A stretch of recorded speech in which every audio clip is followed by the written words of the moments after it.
सुनिएको छ? हजुर मजाले।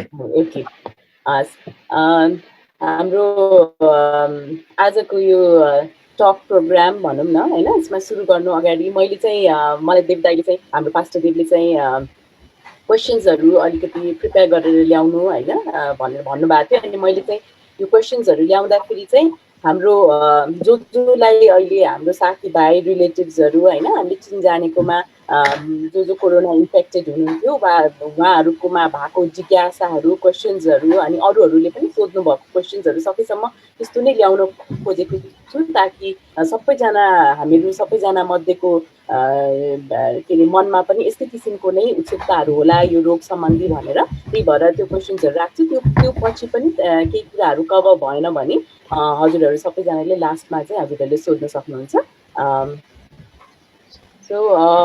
सो आजको फर्स्ट क्वेसन चाहिँ कसरी मैले क्वेसन मात्र राखौँ होला, अनि हजुरहरूलाई जसलाई कम्फर्टेबल लाग्छ भन्नु होला। फर्स्टमा चाहिँ हाम्रो चाहिँ अहिले हामीले सेकेन्ड वेभ भनिरहेछौँ होइन, अहिले कोरोनाको अहिले कोभिड-19को चाहिँ सेकेन्ड वेभ भनेर हामीले भनिरहेको छौँ। र त्यो भन्दाखेरि चाहिँ अब मान्छेहरूले हामीलाई कतिजनालाई चाहिँ हामी अनुरोधमा छौँ कि यो फर्स्ट वेभ र सेकेन्ड वेभमा चाहिँ के फरक छ होइन, के हो यो सेकेन्ड वेभ भनेको भनेर, त्यही भएर यसमा अलिकति क्लियरिफाई केही गरिदिनुहुन्छ कि? हुन्छ, मैबाट सुरु गर्ने। हजुर हस्। नमस्ते सबैजनालाई। फर्स्ट वेभ र सेकेन्ड वेभ चाहिँ फर्स्ट वेभ अब लास्ट इयरको लागि सुरुमा जुन सुरुको 3-4 महिना थियो त्यसलाई नेपालमा चाहिँ त्यसलाई गरियो सुरुको मार्चदेखिको।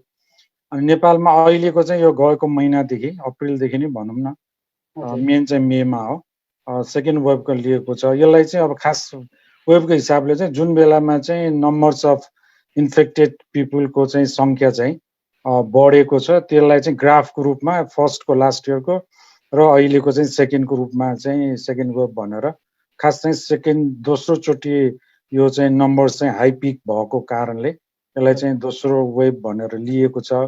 दोस्रो वेभको अब सायद प्रश्न हुन पनि सक्छ, पछि म अहिले भनिहाल्छु। यसमा चाहिँ एउटा भिन्नता चाहिँ अब हिजो मात्रै पनि न्युजमा आएको छ, यो अब ट्रिपल म्युटेन्ट भाइरस नेपालमा पनि भेटियो भनेर होइन। त्यो भनेको चाहिँ कस्तो भने भाइरस चाहिँ अब त्यो चेन्ज भइरहेको छ क्या इन्भाइरोमेन्टमा, आफू बलियो हुनलाई सर्भाइभलको लागि चाहिँ भाइरस चाहिँ झन्झन बलियो हुँदै जान्छ। अनि सुरुमा आएको भाइरस पछि चाहिँ सेकेन्ड म्युटेन्ट भाइरस भनेर सबभन्दा पहिला युकेमा पत्ता लगायो, त्यसपछि इन्डियामा पनि आयो भन्यो, अनि इन्डियामा पनि थर्ड टाइम म्युटेन्ट भएको भाइरस भेटियो भन्यो। अहिले नेपालमा पनि 25 जनामा हो कि 24 जनामा चाहिँ त्यो थर्ड म्युटेन्ट भाइरस भेटियो र एकजनामा चाहिँ 25मा एकजनाको चाहिँ युके भ्यारिएन्ट भेटियो भनेर न्युजमा आएको थियो। त्यो चाहिँ कस्तो हो भने भाइरस चाहिँ आफै बलियो हुँदै जान्छ कि प्रत्येकचोटि, त्यो नष्ट हुने भन्दा पनि इन्भाइरोमेन्टमा कसरी सर्भाइभल हुने भनेर ऊ चाहिँ आफै चेन्ज भएर जान्छ त्यो सर्भाइभलको लागि चाहिँ इन्भाइरोमेन्टमा। अनि त्यसले गर्दाखेरि चेन्ज भएपछि त्यसको फर्म चाहिँ जेनेटिक फर्म चेन्ज हुँदै जाने भएकोले त्यसलाई चाहिँ त्यसरी चाहिँ फर्स्ट सेकेन्ड थर्ड म्युटेन्ट भनेर भनिएको। र सेकेन्ड वेभमा हामी चाहिँ थर्ड म्युटेन्ट फर्म अफ भाइरसमा चाहिँ अहिले छौँ। र यसको चाहिँ मुख्य अब हामीलाई अलिकति डर लाग्ने स्वाभाविकै सबैलाई कारण चाहिँ यो चाहिँ छिटो सरिरहेको छ। पोहोरसम्म एकवटा घरमा एकजनालाई लाग्यो भने आइसोलेसनमा बसेपछि सजिलैसँग तर्या थियो, तर अहिले चाहिँ एकजना एउटा परिवारमा एकजनालाई लाग्ने बित्तिकै अलमोस्ट होल फ्यामिलीलाई जस्तो लागिरहेको छ। यो चाहिँ हामीले पनि अब सुनेको परिवारहरूमा प्रायको छ, अनि अस्पतालमा आउनेहरूको पनि प्रायको त्यही समस्या छ।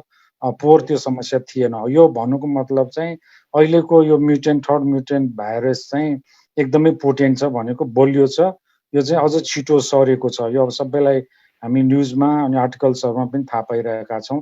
त्यसले गर्दाखेरि पोहोरको भन्दा अझ यसपालि चाहिँ हामी अलिक बढी सजग चाहिँ हुनुपर्ने चाहिँ देखिएको छ। राकेशले केही थप्नुहुन्छ? Thank you so much doctor Indra. ठिक छ सर, ठिकै छ, क्वेसनको लागि ठिकै छ।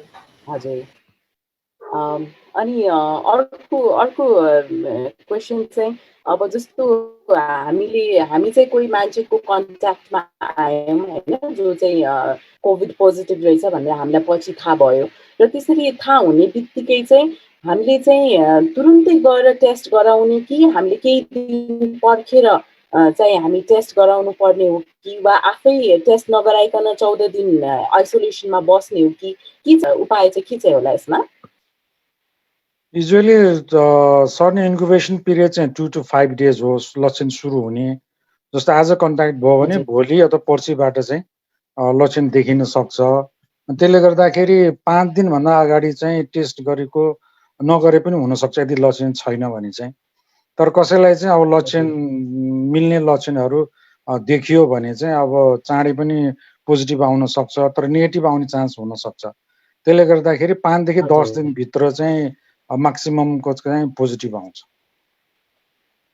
हजुर ओके हजुर। अनि यो हामीले जस्तो केही सिम्पटम्स अथवा लक्षण देख्यो भने जचाउन जाने भन्नुभयो नि होइन। अनि यो लक्षण चाहिँ कस्तो एउटा मात्र लक्षण भए पनि खोकी मात्र लाग्यो भने पनि जाने कि वा ज्वरो खोकी सँगसँगै होइन अरू अरू कुरा अरू पनि हुनुपर्छ कि एउटा मात्र लक्षण हुँदा पनि जानुपर्छ कस्तो कस्तो छ होला यसमा?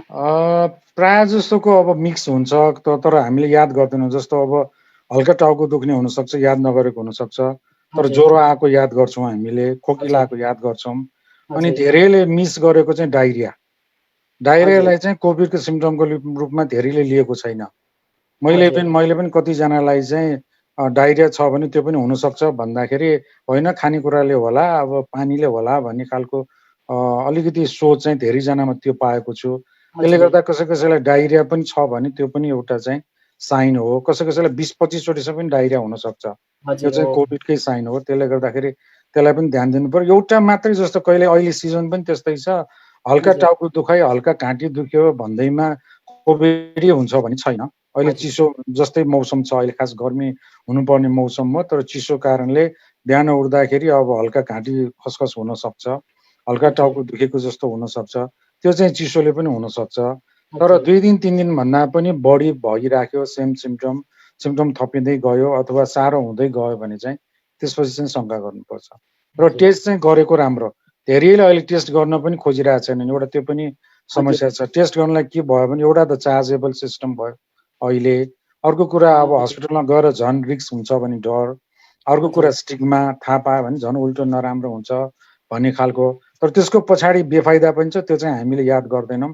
जस्तो तपाईँलाई अब शङ्का लाग्ने बित्तिकै पोजिटिभ आयो भने तपाईँ आफै सजग भएर आइसोलेसनमा बस्नुहुन्छ। त्यसले गर्दाखेरि परिवार र अरू साथीभाइहरू चाहिँ बस्नुहुन्छ। अब तपाईँ टेस्ट नगरेपछि अब 3-4 दिन 5 दिनपछि निको भएको जस्तो होला। अब नेक्स्ट 5 डेज त अझै पनि तपाईँ रिस्कमा हुनुहुन्छ।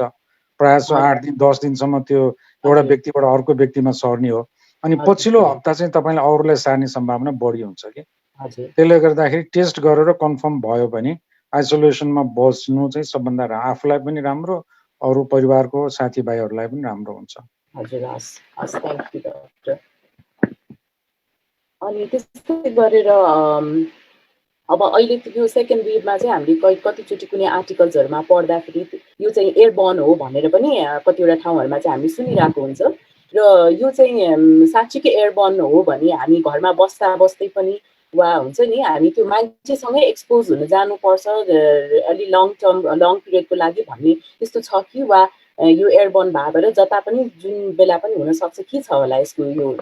अहिले एयरबर्नलाई बढी इम्फेसिस दिइरहेको छ महत्त्व र मलाई पनि त्यसैमा विश्वास लागिरहेछ सायद यो एयरबर्नै हुनुपर्छ। पहिला सुरुमा ड्रोपलेट भनेर चाहिँ सर्फेसबाट पनि सर्न सक्छ, त्यही भएर अब एटिएमबाट अब पैसाबाट होइन ह्यान्डलहरूबाट पनि सर्न सक्छ भनेर सेनिटाइजरको कुरा आयो। तर अहिले आएर हेर्दाखेरि चाहिँ एयरबर्नै जस्तो छ। एयरबर्न भनेको सबै पृथ्वीभरकै हावामा भन्ने कुरा होइन। त्यो भाइरस पनि सर्टेन डिस्टेन्स जस्तो 2 मिटरको डिस्टेन्सको कारण चाहिँ हाँस्यु गर्दा खोक्दा चाहिँ त्यो भाइरस 2 मिटर परसम्म जान सक्छ। त्योभन्दा पर चाहिँ किन उसको वेटले पनि र हामीले त्यो सास खोक्दाको हाँस्यु गर्दाको फोर्सले कति टाढासम्म लान्छ त्यसलाई लिने हो। त्यसले गर्दा 2 मिटरभन्दा पर खासै हुँदैन।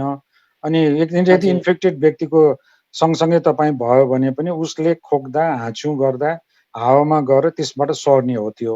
त्यसले गर्दाखेरि चाहिँ एयरबर्न हजुर। भन्दैमा घरमा पनि मास्क नलाएर बसेर अथवा कहीँ जाँदा पनि सरिहाल्छ, हावाभरि संसारमा त्यो हुन्छ भन्ने होइन। वरिपरि चाहिँ त्यो इन्फेक्टेड व्यक्ति हुनु पर्यो, जसले चाहिँ 2 मिटर वरिपरिसम्म त्यसको भाइरस चाहिँ जान सक्छ र त्यो 2 मिटर वरिपरि रहँदाखेरि चाहिँ मास्क चाहिँ लगाउनु जरुरी हुन्छ। त्यसले गर्दाखेरि तपाईँ भिडभाडमा जाँदा, हस्पिटलमा जाँदा मास्क चाहिँ एकदमै इम्पोर्टेन्ट छ। मास्क चाहिँ सकभर खोल्दै नखोल्नु। हजुर, हस् हस्, थ्याङ्क यू। अनि यो हामीले चाहिँ आजकल चाहिँ यो डबल मास्क लाउने भन्ने पनि आएको छ होइन, कतिवटा हामीले सुन्छौँ र यो डबल मास्क लगायो भने चाहिँ अझ बडी प्रोटेक्सन गराउँछ भन्ने छ। अनि कहिलेकाहीँ चाहिँ अब भित्र सर्जिकल मास्क लाएर बाहिरपट्टिबाट चाहिँ कपडाको मास्क लाउने होइन, यसले चाहिँ अझ बडी प्रोटेक्सन गर्छ भन्ने छ। यसको बारेमा केही कुरा क्लियर गरिदिनुहोस् न। मास्क चाहिँ त्यो सही हो। अब डबलकै हामी त ट्रिपलमा गइसक्यौँ, फेस सिल्ड पनि लगाउँछौँ हस्पिटलमा काम गर्दाखेरि होइन, ट्रिपल लेयर जस्तै भयो त्यो चाहिँ। अब डबल चाहिँ एकदमै सेफ हो, किनभने सिङ्गल मास्क चाहिँ मास्कको एउटा त क्वालिटीमा भर पर्ने भयो। अर्को कुरा अब सर्जिकल मास्क पनि 100% प्रोटेक्सन होइन। त्यसले गर्दाखेरि डबल मास्क लगाउँदाखेरि प्रोटेक्सन बढ्ने भएको कारणले नि अब हामीले चाहिँ युजुअली हस्पिटलमा चाहिँ सर्जिकल मास्क पहिला लगाएर त्यसपछि N95 लगाइरहेछौँ। त्यसमा पनि अझ फेस सिल्ड पनि भयो भने अझ फेस सिल्ड पनि लगाउँछौँ डाइरेक्ट बिरामीहरूसँग।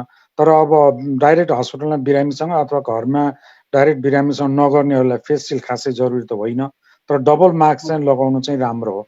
अनि मास्कको क्वालिटीमा कुनै के हुन्छ भने भित्र खास त्यो लेयर चाहिँ एउटा एब्जर्बेबल लेयर हुनुपर्छ, त्यो फिल्टर। तर प्रायः जसो मास्क बनाउनेहरूले त्यो चाहिँ लगाएको नहुन सक्छ, कतिले त्यही भएर काटेर पनि हेर्छन्, त्यो चेक गर्छन् यो ओरिजिनल हो कि होइन भनेर। त्यसले गर्दा सबै फेस मास्कहरू चाहिँ ओरिजिनलै हो भनेर विश्वास गर्नलाई चाहिँ गाह्रो हुन्छ। त्यसले गर्दाखेरि पनि डबल लगाएको चाहिँ राम्रो हो।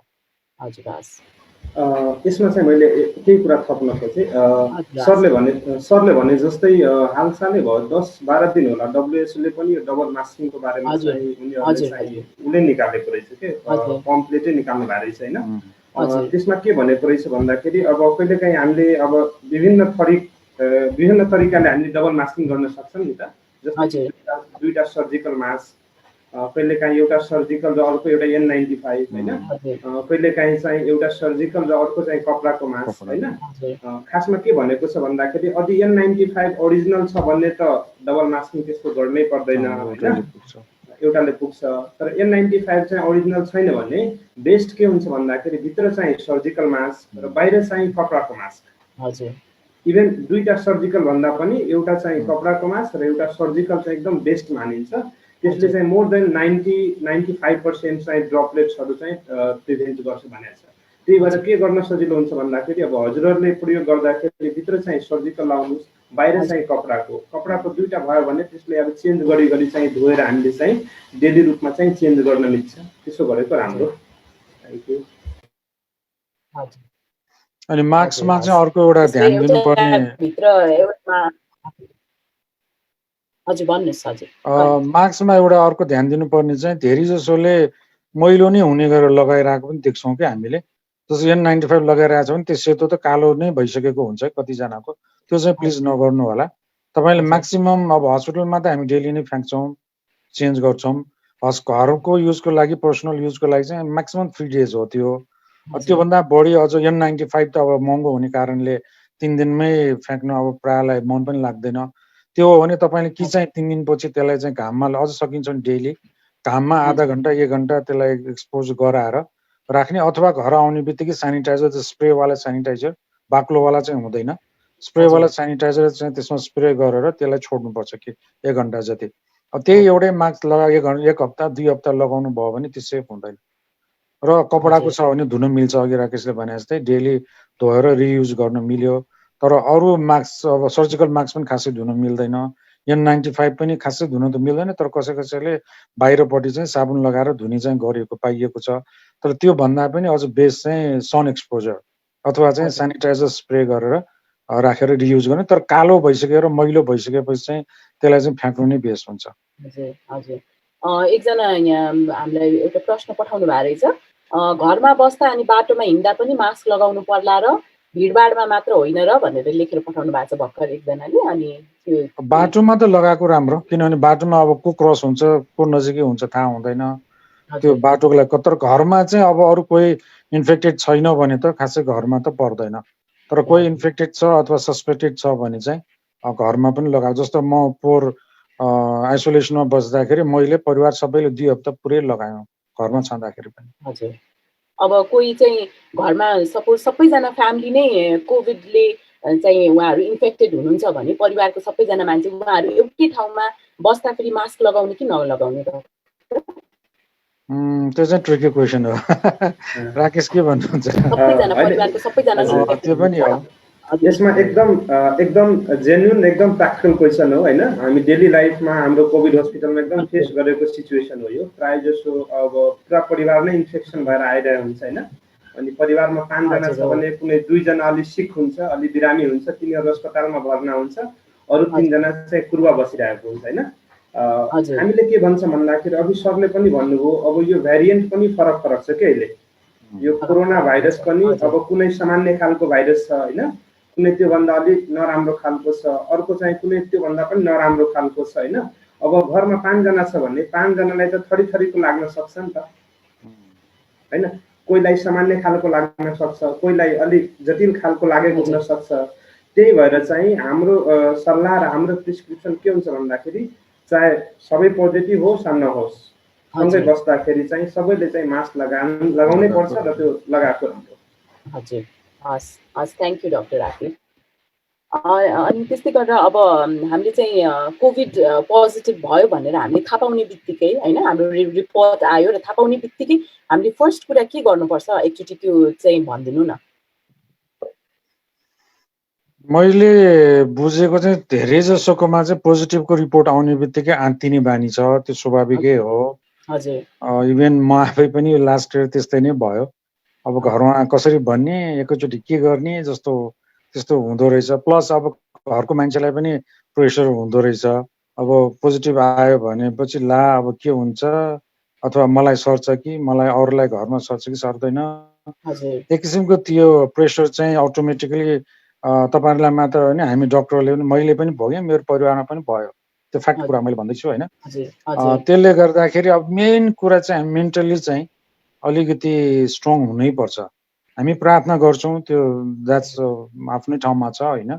हामी प्रभुको अगुवाई खोज्छौं, प्रेजेन्स खोज्छौं, तर हामी मेन्टली चाहिँ बढी स्ट्रङ हुनु चाहिँ एकदमै जरुरी छ। अनि त्यो एकजनालाई पोजिटिभ आउने बित्तिकै त्यो एकजनाको कारणले गर्दाखेरि फ्यामिलीमा अरूलाई पनि मेन्टली चाहिँ प्रेसर बढ्न जान्छ। जस्तो जो इन्फेक्टेड छ ऊ आफै स्ट्रङ भएन, अथवा जो केयरटेकर हो घरको ऊ आफू स्ट्रङ भएन भने त्यसै परिवारमा अरूलाई पनि त्यसले चाहिँ मेन्टली प्रब्लम गर्छ। त्यसले गर्दाखेरि मेन्टली जब हामी विक हुन्छौँ भने हाम्रो इम्युन सिस्टम पनि विक हुन्छ। इम्युन सिस्टम विक हुने बित्तिकै हामी त्यसै कमजोर हुन्छौँ, निन्द्रा राम्रो लाग्दैन। सो द्याट मिन्स हामी चाहिँ त्यो भाइरसको एक्सपोजरलाई चाहिँ अझ बढी ठाउँ दिइरहेका हुन्छौँ कि।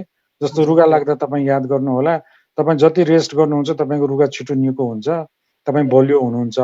तर रुगा लागिरहेको मान्छे वास्ता नगरिकन काममा दौडधुप गर्दै गर्दै गयो भने कतिजनालाई निमोनिया हुन्छ। कोही कोही अब जाडो महिनामा त्यही निमोनिया कारणले एक्सपायर भएको घटनाहरू पनि तपाईँले याद गर्न सक्नुहुन्छ। तर फरक त्यति मात्रै हो कि कोभिडमा अब एकैचोटि धेरैजनालाई सर्ट टाइममा वर्स बनाउने भएकोले हामी अलिक सजग भएको छौँ। तर फ्लूमा जुन यो रुगा खोकीको समयमा पनि ओल्ड एजका उमेरकाहरू निमोनिया हुने बित्तिकै एकदम वर्स बनाउँछ। तपाईँले याद गर्नु होला, कोही कोही आफ्नो नजिकको मान्छेहरू त्यो जाडो समयमा विशेष गरिकन, अनि त्यो निमोनिया हुने बित्तिकै त्यसले चाहिँ एकदम वर्स गर्ने सिचुएसन चाहिँ त्यतिखेर आउँछ। त्यसले गर्दाखेरि चाहिँ त्यसमा पनि मेन्टलमा चाहिँ एकदमै तपाईँले चाहिँ ध्यान दिनु होला। मेन्टली तपाईँहरू अब यदि यो पिसिआर टेस्ट गराउनु भएको छ भने पोजिटिभ आए पनि आई विल बी ओके भन्ने खालको तपाईँको मेन्टालिटी चाहिँ सुरुमै प्रिपेयर हुनु पर्यो। त्यसलाई चाहिँ मेन कुरा लिनु पर्यो। त्यसपछि गएर अब डक्टर्स कन्सल्टेसन चाहिँ गर्नै पर्यो, किनभने औषधि अब त्यो अनलाइन हेरेर अब यो औषधि लिने भनेको छ भनेर त्यो औषधि सबै लिन थाल्नु भयो भने तपाईँलाई अझ कम्प्लिकेसनले समस्या दिन्छ। आजकल चाहिँ मैले रोकेँ डाक्टर साहब, यो आजकल चाहिँ एकदमै त्यो सोसियल मिडियाहरूको मेडिसिन्सहरू अनि त्यो लिस्टै बोकेर चाहिँ फार्मेसीहरूमा जाने, अनि कि चाहिँ फार्मेसीमा डाइरेक्टली गएर मलाई कोभिडको औषधिको प्याकेज दिनु भनेर माग्ने एकदमै चलन रहेछ। यो चाहिँ एकदमै हामीले देखिरहेछौँ। यसको लागि पनि भनिदिनु होला। त्यो चाहिँ एकदमै रङ हो। हामीले गएको हप्ता पनि HCF को ग्रुपमा पनि यो कुराहरू डिस्कसन गरेका थियौँ। यसरी चाहिँ मेडिसिनको लिस्ट हाम्रो फेसबुकमा अथवा हाम्रो लिङ्कमा राखिदिने कि भनेर मैले स्ट्रङली त्यो चाहिँ नो नै भने। लिस्ट हामीसँग हुनुपर्छ, हामीलाई थाहा हुनुपर्छ, तर इट सुड बी इन्डिभिजुअलाइज्ड। प्रत्येकजनालाई, प्रत्येक इन्फेक्टेड पर्सनलाई चाहिँ डक्टरले नै कन्सल्ट गरेपछि उहाँको के सिम्पटम छ त्यो सिम्पटमको आधार, किनभने कोभिडको ट्रिटमेन्ट भनेको सिम्प्टोमेटिक हो। तपाईँलाई जे लक्षण छ त्यसको मात्र, भाइरसलाई मार्ने औषधि अहिलेसम्म संसारमा छैन। रेमडेसिभिर पनि भाइरसलाई मार्ने औषधि होइन, प्लाज्मा थेरापीले पनि भाइरसलाई मार्ने होइन। त्यसले गर्दाखेरि सिम्प्टोमेटिक ट्रिटमेन्ट भएकोले तपाईँलाई कुन लक्षण छ, लक्षणको सेभरिटी अनुसार डोज पनि फरक, जस्तो स्टेरोइडको डोज पनि फरक हुनसक्छ। अब सबैलाई एकचोटि 12 ट्याब्लेट त्यो डेक्सोनाको ट्याब्लेट लिन थाल्यो भने त अब 30 किलोको मान्छे छ भने त द्याट विल बी ओभरडोज हैन, त्यो एउटा समस्या।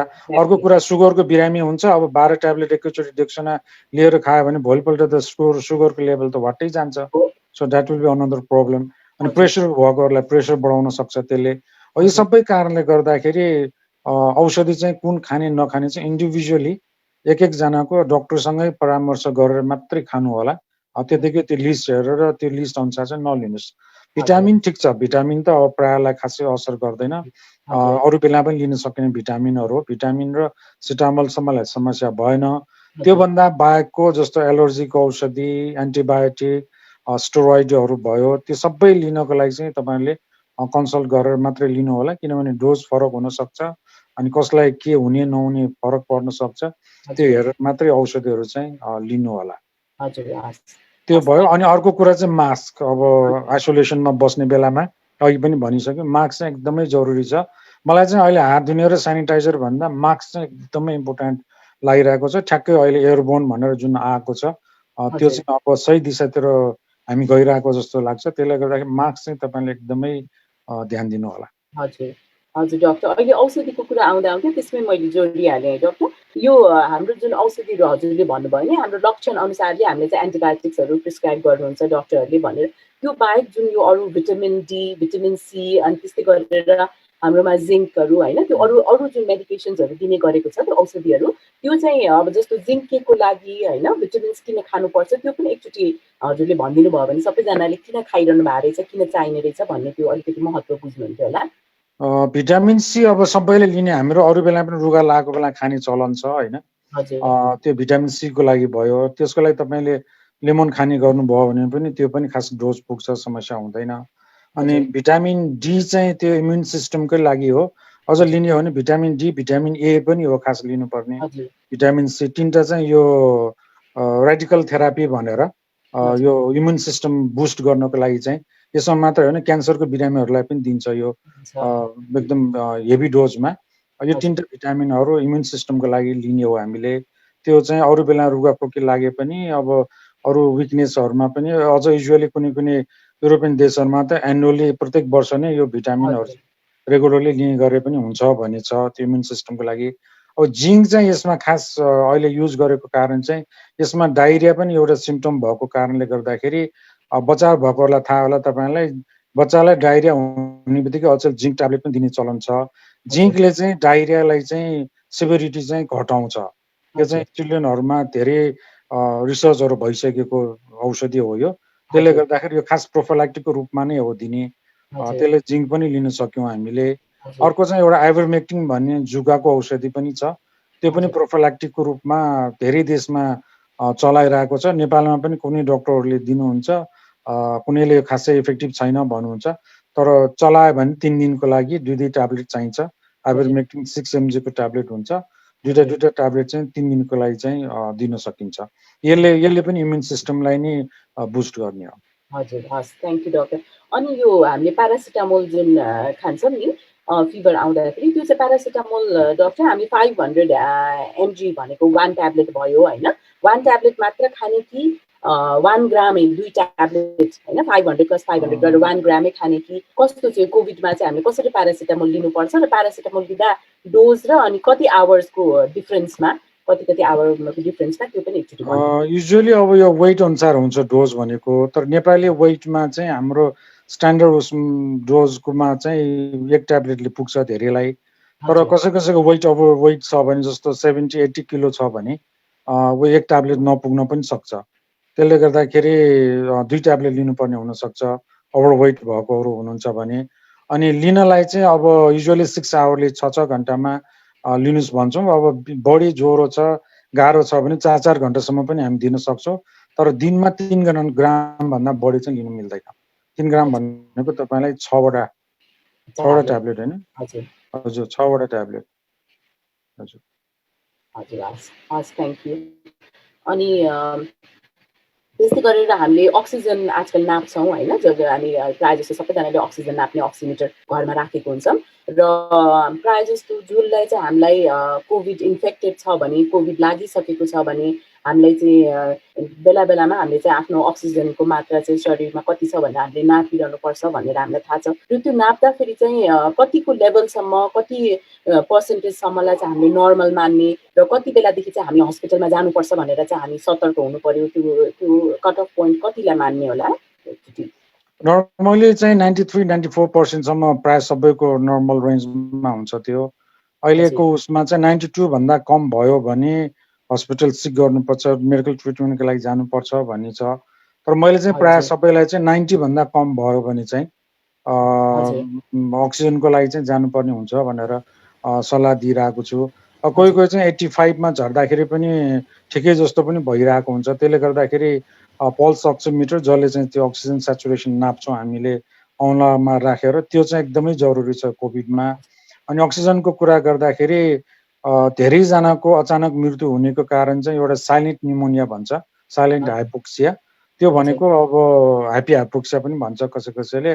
शरीरमा निमोनिया भएको हुन्छ, अक्सिजनको लेभल कम भएको हुन्छ, तर बाहिरबाट हेर्दा बिरामी सास राम्रै लिइरहेको जस्तो हुन्छ, उसलाई ठिकै छ जस्तो हुन्छ, उसलाई अप्ठ्यारो केही पनि महसुस हुँदैन। त्यो एउटा चाहिँ कोभिडको चाहिँ एउटा विशेष सिम्टम हो। त्यसले गर्दाखेरि त्यसमा चाहिँ एकदमै ध्यान दिनु जरुरी छ। र विशेष गरिकन दोस्रो हप्तामा, कोभिड लागेको दोस्रो हप्तामा चाहिँ धेरैलाई निमोनिया आइरहेछ। यो साइलेन्ट हाइपोक्सिया निमोनिया पनि प्रायलाई दोस्रो हप्तामै हुन्छ। त्यसले गर्दाखेरि दोस्रो हप्तामा कसैलाई खोकी बढी लाग्यो, ज्वरो बढी छ, अलिकति हिँड्दा पनि स्याहाँ आउँछ, भर्याङ चढ्दा बढी स्याहाँ भयो भने पल्स अक्सिमिटर छ भने पल्स अक्सिमिटरमा नाप्नु पर्यो। र 90 भन्दा कम आयो भने चाहिँ अक्सिजन चाहिँ लिनुपर्छ। त्यसमा मैले एक दुईटा कुरा थप्नु खोजेँ। सरले भने जस्तै कि नर्मल कतिलाई मान्ने भन्ने कुरा एकदम डिबेटेबल छ र सरले एकदम सजिलो तरिकाले भनिदिनु भयो, त्यो एकदम सही हो। 90 भन्दा तल र 90 भन्दा माथिको कुरा होइन। यसमा अर्को कुरा के बुझ्नुपर्छ भन्दाखेरि अब हाम्रो घर परिवारमा कोही दम लागेको बिरामी हुन्छ होइन, कोही मुटुको बिरामी हुन्छ होइन, तिनीहरूको चाहिँ नर्मल नै 88-89 हुन्छ क्या है, 88, 89, 90 भन्दा अलिक कम हुन्छ कि उनीहरूको त नर्मलै हुन्छ क्या है। त्यही भएर त्यस्तो बिरामीलाई अब यस्तो बेलामा 88-89 छ भनेर 88-89 छ भन्दैमा हामीले चाहिँ तुरन्त अस्पतालले लानुपर्ने चाहिँ गर्नु हुँदैन होइन। त्यस्तो बिरामीलाई चाहिँ बिलो 84-83 होइन त्यो रेन्जमा छ भने अब दीर्घ रोगहरूको जस्तै क्यान्सरको बिरामी, फोक्सोको क्यान्सरको बिरामी भयो, दमको बिरामी भयो, मुटु रोगी भयो होइन, तिनीहरूलाई चाहिँ 85 होइन 84 भन्दा कम छ भन्ने हामीले आँक्नु पर्ने हुन्छ है। तर हामी सामान्य मान्छेको लागि सरले भने जस्तै 90 भन्दा तल छ भन्ने हामी एकचोटि अस्पताल जानै पर्ने हुन्छ। त्यो भन्दै गर्दाखेरि चाहिँ हामीले के बुझ्नुपर्छ भन्दाखेरि अब पल्स अक्सिमिटरको कतिको सहीको प्रयोग गर्छौँ हामी, कहिलेकाहीँ त्यो पनि एकदम फल्टी हुन्छ है। अब जस्तै कि अब महिला दिदी बहिनीहरूले चाहिँ अब त्यो नेल पलिसर लगाएको छ होइन, मेहदी लगाएको छ भनेर त्यो पल्स अक्सिमिटरले राम्रो देखाउँदैन, रिड गर्दैन। हजुर रिड गर्दैन र रिड गरे पनि त्योभन्दा कम देखाउँछ। जस्तै कि 95 हुन्छ तर उसलाई 90 देखाइरहेको हुन्छ होइन, त्यो पनि एकदम ख्याल गर्ने। अर्को कुरा चाहिँ हात चिसो छ, अब केही फ्रिज अब चिसो कुरा खाइरहेछौँ होइन, हात चिसो छ, चिसोको बेला चाहिँ पल्स अक्सिमिटर लगायो भने त्यो थोरै देखाउँछ क्या है। त्यही भएर एकदम हाम्रो हातहरू औँलाहरू अलिक तातिनु पर्यो, यसो अलिकति हुन्छ नि तताएर त्यसपछि लिने। अनि पल्स अक्सिमिटर लगाउने बित्तिकै 99, 100 देखाउँछ होइन, अनि त्यसलाई हामी मानिहाल्छौँ कि। अनि वी हेभ टु वेट कम्तीमा 10 देखि 15 सेकेन्डसम्म त्यसलाई त्यही छोडिदिने। अनि त्यो घटबड हुन्छ कि, घटबड हुन्छ र एउटा फिक्स एउटा स्ट्याटिक भ्यालु आउँछ कि, अस्थिर भ्यालु आउँछ, त्यसलाई हामीले मान्ने हो। र एकचोटिमै अब 88 देखियो अनि हामी कुदिहाल्नु पर्दैन है। 88 देखेपछि 20 मिनट 15 मिनट पछि फेरि लिने, कम्तीमा 2-3 चोटि नाप्दाखेरि त्यस्तो कम बेसी कम नै रहिरह्यो भने त्यसपछि हामीले चाहिँ फर्दर त्यो कुराहरू गर्नुपर्ने हुन्छ।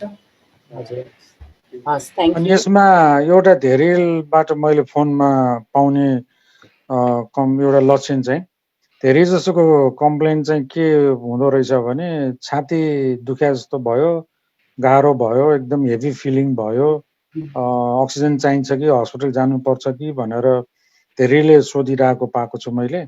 अनि यो चाहिँ एउटा कमन प्रब्लम छ, सिम्पटम हो यो। कस्तो छ भने अब नलागेकोहरूलाई पनि, अझ लागेकोलाई मात्र होइन, घरमा एकजनालाई लाग्छ अर्को नलागेको छ भने पनि बिहान उठ्दा अथवा राति सुत्ने बेलामा चाहिँ छाती गरुङ्गो भए जस्तो, छाती चाहिँ गाह्रो भएको जस्तो चाहिँ फिल भएर धेरैजनाले फोन गर्ने गरेको छ। त्यो चाहिँ एउटा स्ट्रेसको एउटा सिम्पटम हो। त्यसले गर्दाखेरि कतिजनालाई चाहिँ स्ट्रेसको कारणले बडी आत्तिएर पनि कहिलेकाहीँ सेचुरेसन कम हुनसक्छ केही समयको लागि। जस्तो अब सास ढिलो लिइरहेछ, आत्तिरहेछ अथवा छिटो छिटो सास लिइरहेछ भने पनि ओरिजिनल त्यो जति हुनुपर्ने सेचुरेसन हो त्यो नदेखिन सक्छ। त्यसले गर्दाखेरि पनि 2-3 चोटि लिनुपर्ने हुनसक्छ, अथवा आराम गरेर एकछिन आराम गरिसकेपछि लिनुपर्ने हुनसक्छ। अनि अर्को कुरा अब त्यस्तो हेभी फिलिङ भयो भने मैले धेरैलाई चाहिँ के सल्लाह दिन्छु भने तपाईँ यसो एकछिन माथि कौसीतिर जानुहोस्, अथवा कौसी छैन भने एकछिन यसो खुल्ला ठाउँमा झ्यालतिर जानुहोस्, लामो लामो सास लिनुहोस्, अनि हेर्नुहोस् कस्तो हुन्छ। अथवा अझै पनि गाह्रो लाग्यो भने भर्याङ एकवटा भर्याङ चढ्नुहोस् तपाईँ बिस्तारै। भर्याङ चढ्दाखेरि कस्तो फिल हुन्छ। अब स्ट्रेसले भएको मान्छेलाई त्यो भर्याङ 2-3 चोटि चढे पनि हल्का अब त्यो स्यास्या जस्तो हुन्छ, जलाइ पनि हुन्छ, त्यो बाहेक अरू केही पनि हुँदैन। अनि अलिकति माइन्ड डाइभर्ट हुने बित्तिकै कौसीतिर गएर यसो बाहिरतिर हेरेपछि लामो लामो सास लिएपछि त्यो आफै हराएर जान्छ। यो अनि आफैलाई थाहा हुन्छ ए यो त केही पनि होइन रहेछ भनेर। तर रियली कसैलाई अब चेस्ट पेन नै भयो, अब कार्डियक प्रब्लम नै भयो, अथवा निमोनिया नै भयो भने तपाईँले जे गरे पनि त्यो कम हुँदैन, अझ उल्टो वर्स हुनसक्छ होइन। जस्तो भर्याङ चढेर गयो भने बढी स्यास्या आउन सक्छ, बढी खोकी लाग्न सक्छ, बढी छाती दुख्न सक्छ, अनि सासै लामो लामो लिए पनि हेल्प नहुन सक्छ। त्यतिखेर चाहिँ सेचुरेसन हेरेर चाहिँ चेक गर्नुपर्ने हुन्छ।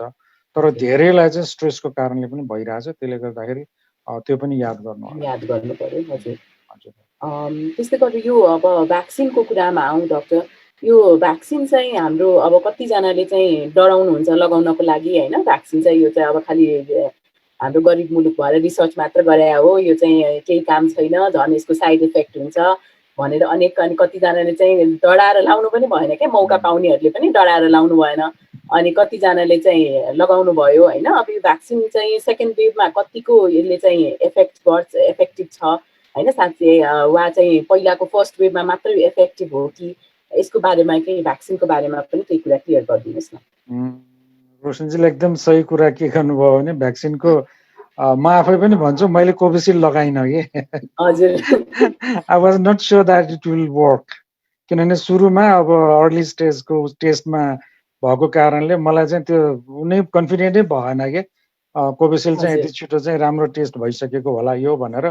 प्लस अर्को कुरा चाहिँ मेरो पहिला पनि शरीरमा चाहिँ अलिकति एलर्जी प्रब्लम भएको कारणले मैले चाहिँ अब अलिकति एलर्जेन भएको चिजहरू चाहिँ होसै गर्नुपर्ने भएकोले कोभिसिल्ड चाहिँ एन्टिजेनवाला त्यो प्रोडक्सन स्टाइल चाहिँ कोभिसिल्डको एन्टिजेन हो। त्यसले गर्दाखेरि मलाई चाहिँ लगाउन त्यति मन लागेको थिएन र मैले कोभिसिल्ड लगाइनँ। मलाई धेरैले कन्भिन्स गरिरहेको थिएँ। I went through all the articles, सबै हेरेँ। हेर्दाखेरि चाहिँ मलाई चाहिँ भेरोसेल चाहिँ एकदमै मैले टार्गेट नै गरिरहेको थिएँ, किनभने त्यो इनएक्टिभेटेड भ्याक्सिन थियो। त्यसले गर्दा कोभिसिल्ड मैले पनि लिन, मलाई पनि डर थियो त्यो। धेरैले भन्छन् पनि अब यो टेस्ट गर्नलाई हामीलाई गरिब देशमा पठाउँदैछ, त्यसले गर्दाखेरि नलिने भनेर। नेपालमा मात्र होइन, युएसमा पनि यो प्रब्लम छ। युएसमा पनि धेरैले इभन फर्स्ट डोज लिएकोले पनि 50%ले पनि सेकेन्ड डोज लिएको छैन अरे। अनि आज मैले हेरेको टेक्सासमा हो क्या र 10 करोड चिठा राख्दैछ त्यहाँ मान्छेहरूलाई चाहिँ त्यो इन्करेज गर्नलाई, भ्याक्सिन लिनको लागि इन्करेजको लागि अब आएर चिठाको रूपमा 10 जनालाई चाहिँ 10 करोड दिने भनेर टेक्सासको स्टेट गभर्मेन्टले चाहिँ आज न्युजमा दिएको रहेछ। मलाई अचम्म लाग्यो त्यो देखेर। अब त्यही पैसा बरु नेपालतिर भ्याक्सिन पठाएको भए पनि हुन्थ्यो होला, तर मान्छे कन्भिन्स गर्नलाई गभर्मेन्टले त्यस्तो सोचिरहेछ कि यो फ्याक्ट कुरा हो, भएको कुरा हो। तर अब अहिलेको फ्याक्टमा अर्को एउटा के थाहा पाइयो भने इन्डियामा पनि नेपालमा पनि युकेमा पनि भ्याक्सिनेसन सुरु गरेपछि त्यो पिक चाहिँ डाउन भएको छ, एकदमै कम भएको छ। अनि इन्डियामा पनि आज पनि हाम्रो डिस्कसनमा आएको थियो, जतिजना डक्टरहरू मरेको थियो त्यो मध्येमा 25% मात्र भ्याक्सिन लिएका थिए, 75% नलिएकाहरू थिए। अनि टिचिङ हस्पिटलमा हिजो एउटा मैले कुनमा हेरेको बिर्सेँ, 25 जना के अरे टोटल नम्बर बिर्सेँ मैले, झनै झनै 75% त्यहाँ चाहिँ होइन, 4 जना मात्रै भ्याक्सिन लिएकाहरू जो चाहिँ आइसियुमा जानु पर्यो, अलि सिभियर भयो। तर अरू चाहिँ सबै भ्याक्सिन नलिएकाहरू छन् टिचिङ हस्पिटलमा पनि, नेपालमा पनि। त्यसले गर्दाखेरि अहिले के भनिरहेको छ भने भ्याक्सिन फुल डोज लियो भने तपाईँलाई लाग्यो भने पनि हल्का रूपले लाग्ने भयो र डेथको रेट पनि कम देखियो भ्याक्सिन लगाएकोहरूमा। र भ्याक्सिन नलागेको ग्रुपमा चाहिँ सिभिरिटी पनि बढी हुने भयो, नराम्रोसँग रोग लाग्न सक्छ र मृत्युको रेट पनि बढी छ। त्यसले गर्दाखेरि चाहिँ भ्याक्सिन चाहिँ लगाएको राम्रो हो। यसमा मैले दुईटा क्वेसन रहेछ त च्याट बक्समा भ्याक्सिनकै बारेमा, त्यही दुईटा क्वेसन मैले एड्रेस गरिहालेँ। यसमा भन्छ खोप लागिसकेपछि साइड इफेक्ट के हुन्छ होइन? यसो सम्झौँ न त, हामी आफ्नै नानीहरूलाई चाहिँ खोप लगाउँदाखेरि त्यो डिपिटीहरू पेन्टाभाइरेट लगाउँदाखेरि ज्वरो आउने, दुख्ने होइन, जिउमा चाहिँ डाबरहरू आउने होइन, कुनै कुनै नानीहरूले चाहिँ उल्टी गर्न खोज्छ, दुध खान खोज्दैन होइन।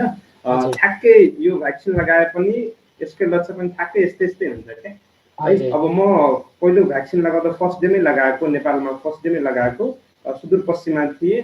त्यति बेला चाहिँ हाम्रो स्टाफहरूमा चाहिँ 8-9 जनाले लगायौँ। त्यसमा हामी 2 जनालाई त केही पनि भएन, अब खै कामको प्रेसरले गर्दा होला, अरू बाँकी सबैजना अलि ज्वरो आएर कोही कोहीलाई धेरै उल्टी भएर सलाइन नै चलाउनु पर्ने जस्तो देखियो होइन। तर हामीलाई केही पनि भएन कि। भन्न खोजेको चाहिँ सबैलाई यही साइड इफेक्ट देखिन्छ भन्ने पनि होइन, तर साइड इफेक्ट देख्नु भनेको एकदम सिरियस खालको साइड इफेक्ट एकदम न्यून मात्रामा हुन्छ, त्यो नको बराबर हुन्छ। साइड इफेक्ट भनेको ज्वरो आउने, त्यहाँ 1-2 हप्तासम्म दुखिरहन्छ, त्यो एकदम डिपली इन्ट्रामस्कुलर भएको हुनाले त्यो दुखिरहन्छ र ज्वरो आए पनि 1 देखि 2 दिन हो, त्योभन्दा बढी चाहिँ ज्वरो आउँदैन। अर्को कुरा चाहिँ अलिक शरीर कमजोर जस्तो फिल हुन्छ है, त्यसको लागि केही आतिनु पर्दैन। ज्वरो आयो भने प्यारासिटामोल खाने, भ्याक्सिन लगाएपछि अरू चाहिँ सामान्य उपचार गर्ने, त्यो आफै आफ ठिक हुन्छ। अर्को कुरा चाहिँ अब पहिलो भ्याक्सिन लगाइसकेपछि कोरोना लाग्यो भने दोस्रो लगाउने कि नलगाउने भन्ने क्वेसन पनि रहेछ होइन, एकदम राम्रो क्वेसन हो यो होइन। अब यसमा पनि थुप्रै बिलिफ सिस्टम छ है, तर सामान्य त हामीले के भन्छ भन्दाखेरि जस्तो पहिलो खोप लगाए, पहिलो खोप लगाएको चाहिँ 4 देखि 6 हप्ताभित्रमा मलाई कोरोना लाग्यो भने, पिसिआर गर्दा पोजिटिभ देखियो कोरोना लाग्यो भने दोस्रो खोप नलगाउँदा पनि हुन्छ है त। सो पहिलो खोप लगाए, त्यसको अब महिनाभित्रमा मलाई कोरोना लाग्यो, त्यसपछि सेकेन्ड खोप नलगाए पनि हुन्छ, त्यसले नै बुस्टरको काम गरिहाल्दो रहेछ। तर पहिलो खोप लगाए बिचमा कोरोना लागेन भने दोस्रो खोप यदि चान्स पाउनुहुन्छ भने लिनै पर्छ र लिएको त्यो राम्रो।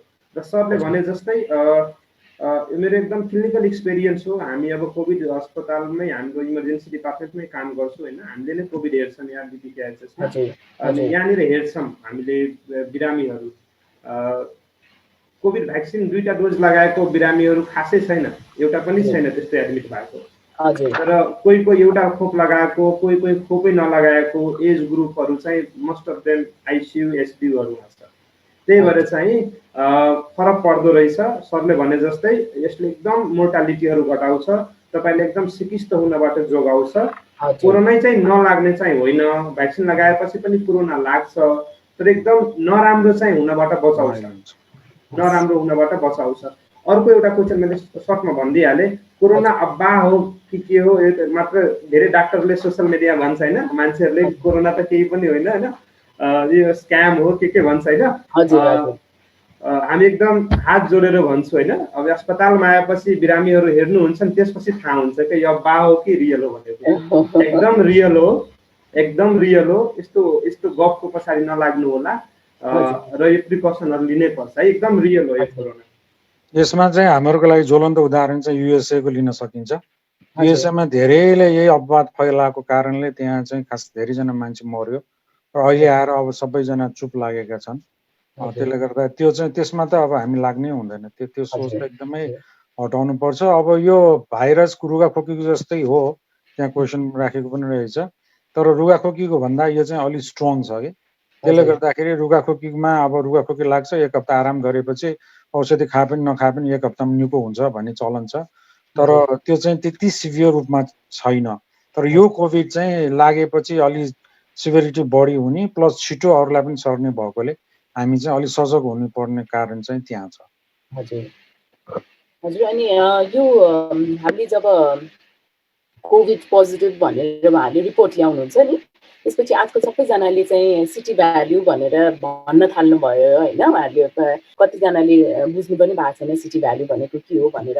अनि फोन गर्दाखेरि चाहिँ मेरो सिटी भ्याल्यु यति छ भनेर चाहिँ प्रायः जस्तो सबैजनाले भन्नुहुन्छ। र त्यो सिटी भ्याल्यु को रेन्ज कतिदेखि कतिलाई नर्मल माने, अनि कतिजनाले चाहिँ प्रायः जस्तो अब 14 दिनको आइसोलेसनमा उहाँहरू बस्नुभयो, अनि फेरि पछि 14 दिनपछि टेस्ट गर्न जानुहुन्छ, अनि ला हामी त फेरि पोजिटिभ नै छ रहेछ भनेर त्यो किसिमको कुराहरू पनि गर्नुहुन्छ होइन। त्यही भएर यो हाम्रो चाहिँ पछि पनि 14 दिन कटिसकेपछि पनि पोजिटिभ आउँदाखेरि हामीले चाहिँ के कुरा याद गर्नुपर्छ होइन, त्यो चाहिँ रिस्की हो कि होइन, त्यो कुरा र सिटी भ्याल्युको कुरा चाहिँ अलिकति क्लियर गरिदिनुहोस् न। त्योभन्दा अगाडि म दुईटा अगाडिको भनिहाल्छु। यहाँ त्यो इन्फेक्सन भयो भने दोस्रो डोज लाउने कि नलाउने भन्ने प्रश्न पनि छ, मलाई पनि धेरैले सोधिरहेछ। यदि तपाईँले फर्स्ट डोज लगाएर इन्फेक्टेड हुनुभयो भने 1 महिनापछि मात्रै सेकेन्ड डोज लिने भनिरहेको छ। तपाईँ क्लियर रिकभरी भएको नेगेटिभ भएको 1 महिनादेखि 3 महिनाभित्र लिने भनेको छ। त्यसले गर्दा अब जस्तो भोलि यो हप्ता अनि भोलिबाट ललितपुर जिल्लामा सेकेन्ड डोज दिँदैछ। यदि तपाईँ भर्खरै इन्फेक्टेड भएर रिकभरी हुनुभएको छ भने अहिले नलगाउनु भए पनि हुन्छ। त्यसको खास कारण चाहिँ अघि भने जस्तै अब युजुअली कोभिडको चाहिँ इन्फेक्टेड भएपछि 3 महिनासम्म आफ्नै इम्युनिटी हुन्छ भन्ने पनि हो एउटा। र अब अर्को चाहिँ एउटा अब सबैलाई समस्या चाहिँ सेकेन्ड डोज फेरि 1 महिनापछि पाउँछ कि पाउँदैन भन्ने छ। अब त्यो त आफ्नै ठाउँमा छ, तर अहिले चाहिँ एउटा प्रोटोकलमा चाहिँ इन्फेक्टेड छ भने 1 महिनापछि मात्रै लिने भनेको छ है। अनि भ्याक्सिन लिइसकेपछि कति समयलाई इफेक्टिभ हुन्छ भनेको छ, त्यो वास्तवमा अब थाहा छैन अहिलेसम्म कतिसम्म त्यसले इम्युनिटी त्यो एन्टिबडिजहरू प्रोडक्सन गर्छ भनेर। सायद त्यो चाहिँ अब रिपोर्टहरू रिसर्चबाटै आउनै बाँकी होला। त्यो राकेशलाई केही थाहा छ यसको बारेमा? त्यसको कन्फर्म हो चाहिँ अहिलेसम्म छ जस्तो लाग्दैन कति समयसम्मलाई काम गर्छ भनेर। भ्याक्सिन लिएपछि सुनेको थिएँ मैले चाहिँ कोभिड इन्फेक्सन चाहिँ हजुर कोभिड चाहिँ 6 मन्थ्स भनेको सुनेको थिएँ। त्यही त 3 मन्थ्स to 6 मन्थ्स भनेको छ, तर एक्ज्याक्टली यति नै भनेर अहिलेसम्म कन्फर्म भइसकेको छैन। 1 वर्ष हो कि लाइफलाङ, किन त्यसको एन्टिबडीहरू चेक गर्ने बाँकी छ। त्यसले गर्दा त्यसमा चाहिँ हामी स्योर छैनौँ। अब यस्तो हुन्छ, अब जस्तै भ्याक्सिन पनि बनाउँदाखेरि केही स्ट्रेनहरू नम्बर अफ द स्ट्रेनहरू मिक्स गरेको हुन्छ। जस्तै यसले सुन्नुभयो नि त, सरले अघि पनि भन्नुभयो यो second mutant, third mutant, fourth mutant, अब पछि आएर 10th म्युटेन्ट आउला, 11 म्युटेन्ट आउला होइन। अहिलेको जुन कोभिसिल्डको भ्याक्सिन छ नि, त्यो केही स्ट्रेनहरूमा काम गर्नेको लागि भ्याक्सिन हो क्या है। अब त्यो स्ट्रेनको विरुद्धमा चाहिँ यसले अब उहाँ सिस्टरले भने जस्तै चाहिँ केही महिनासम्म काम गर्ला, कुनैमा केही वर्षसम्म काम गर्ला। ठ्याक्कै त्यो रिसर्चहरू त्यस्तो आइसकेको छैन कि फ्युचरिस्टिक कुराहरूमा। तर हामीले के बुझ्नु पर्यो भन्दाखेरि हामीले जे पाउँछ त्यो लगाउने हो होइन है। पछि चाहिँ अब यो भाइरस नै म्युटेट भएपछि अब एकदम फरक किसिमको भाइरस भइहाल्यो भने त यो अहिले लगाएको खोपलाई त कामै गर्दैन नि त है। तर त्यो हुन्छ हुँदैन भन्ने कुरा थाहा हुँदैन के, त्यही भएर चाहिँ लगाउने। त्यो फ्युचरिस्टिक कुरामा चाहिँ हामी जनमानसमा चाहिँ धेरै तनाव लिनुपर्ने कुरा जस्तो लाग्दैन मलाई। त्यो हामीहरूको टर्चर हो, त्यो हामी हेल्थ केयरहरूले त्यो कुराहरू हाम्रो लागि हो। त्यो अहिले तपाईँहरूले त्यसको बारेमा नसोचे हुन्छ मेरो विचारमा है। अर्को सिटी भ्याल्युको कुरा गर्नुभयो नि त, सिटी भ्याल्युको कुरा गर्दाखेरि यो पनि मलाई लाग्छ बिरामी भन्दा पनि बढी हामीलाई चाहिने कुरा हो यो होइन, हामीलाई चाहिने कुरा होइन। तपाईँहरूलाई चाहिँ लक्षणलाई मेन फोकस गर्ने हो कि तपाईँको रोगले गर्दाखेरि के लक्षण आइरहेछ होइन। सिटी भ्याल्यु मानौँ नि 30 छ होइन, चाहे 25 छ, सिटी भ्याल्यु 25 छ, तर मलाई लक्षण केही छैन, एकदम असिम्टोमेटिक छु। त्यस्तो बेलामा हामी त्यो रिपोर्टलाई उपचार गर्ने होइन नि त, हामी त लक्षणलाई उपचार गर्छौँ नि त है। त्यही पनि यसो भनिराख्दाखेरि चाहिँ यसरी भन्छौँ हामीले, जस्तै कि अब सिटी भ्याल्यु चाहिँ मोर देन 35 छ भने त्यसलाई माइल्ड भनिन्छ, एकदम सामान्य खालको भनिन्छ होइन। 24 देखि 35 छ भने अलिकति मोडरेट भन्छ हामीले है, र 17 देखि 24 छ भने एकदम हाई भाइरल लोड भन्छ के, त्यो भनेको अलि जोखिम चाहिँ बढी हुन्छ भन्छ के है। तर यो भनिराख्दा पनि यो कुरामा तपाईहरुले चाहिँ धेरै ध्यान नदिएको राम्रो, एकदम कन्फ्युजिङ बनाउँछ तपाईहरुलाई। अर्को कुरा सिटी भ्यालुमा चाहिँ अब कसैको रिपिट गर्दाखेरि पनि अलमोस्ट सेम पनि आइरहेको छ। त्यसले गर्दाखेरि स्योर छैन कतिको रिलायबल हो के हो होइन। अब जस्तो आज टेस्ट गर्यो 24-25 छ, 10 दिनपछि पनि 24-25 आइरहेकोहरू पनि छन्। कतिले त्यस्तो भयो भनेर फोन पनि गरिरहेछन्। अब त्यो इरर हो कि के हो थाहा छैन, तर that doesn't make much difference as a patient होइन। किनभने त्यो पोजिटिभ छ कि नेगेटिभ छ हाम्रो लागि मेन कुरा हो। त्यसको भाइरसको लोड कति छ भनेर अब कसैलाई 20 भए पनि सिम्पटम अघि भने जस्तै केही पनि सिम्पटम नदेख्न पनि सक्छ। त्यसको कारण चाहिँ के हो भने तपाईँको इम्युनिटीमा भर पर्ने कुरा हो। व्यक्तिगत इम्युनिटी जस्तो कसैलाई रुगा लागेर थलाइ पारिदिन्छ त कसैलाई रुगा लागे पनि केही थाहा नभइकन जान्छ होइन। हो सेम त्यस्तै हिसाबमा इम्युनिटीले फरक पार्ने कुरा हो।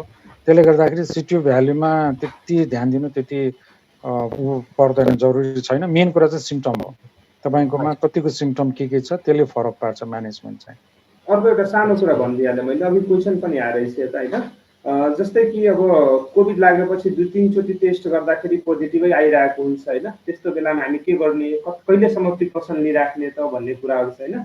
अब अहिले एकदम रिसेन्ट रिसर्चहरूले के देखिन्छ भन्दाखेरि जस्तो कोभिड लागेको टेस्ट पोजिटिभको डेट छैन, तर पहिलो जुन लक्षण आएको डेट छ नि, जस्तै मलाई ज्वरो लाग्न थालेको 1 गते भयो होइन, तर कोभिड टेस्ट मैले 5 गते गरेँ है। अनि डक्टरलाई भेट्न मैले 10 गते आएको छु है। त्यो डक्टरको लागि चाहिँ उसको कोभिड चाहिँ एक्टिभ कहिलेदेखि भयो भन्दाखेरि 1 गतेदेखि भयो है। अब त्यो पहिलो सिम्पटमको पहिलो लक्षणको 10 दिनपछि एक मान्छेबाट अर्को मान्छेमा सर्ने सम्भावना एकदम न्यून हुन्छ के, त्यो नको बराबर हुन्छ। त्यही भएर चाहिँ बिरामीलाई बिस्तारै राम्रो हुँदैछ, 10 दिन बितिसक्यो, पहिलो लक्षण आएको, त्यही पनि टेस्ट पोजिटिभ छ, त्यस्तो बेलामा चाहिँ आत्तिनु चाहिँ पर्दैन, प्रिकसन चाहिँ लिइराख्नुहोस् होइन। तर सर्ने सम्भावना एकदम न्यून हुन्छ अहिलेको रिसेन्टको भन्छ, रिसेन्ट रिसर्चले त्यो देखाउँछ। त्यही भएर अहिले इन्डियामा त के गरेको छ भन्दाखेरि फर्स्ट सिम्पटमबाट 10 दिन कटिसकेको छ भने त टेस्ट पनि गर्दैन, होम आइसोलेसनबाट चाहिँ फ्री हुन्छ क्या, क्वारेन्टाइनबाट उनीलाई घर पठाउँछ क्या। हजुर है त। अब यहाँ नै उहाँहरूले सोध्नु भएको केही क्वेसनहरूमा सुशीला सोध्नु भएको छ, फिभर आउने अनि जाने पनि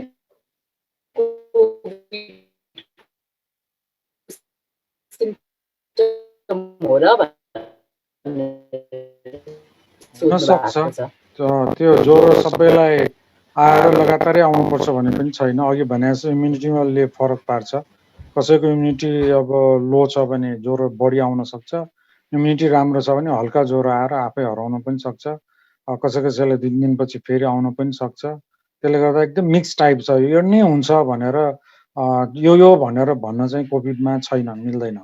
त्यसले गर्दाखेरि अब ज्वरो 1-2 दिन आयो, अब यहाँ लेखेको रहेछ हाम्रो माया तन्डुलकारले, ज्वरो आयो कोभिड छ भनेको छ तर ज्वरो आउने जाने गरेको छ, त्यो हुनसक्छ।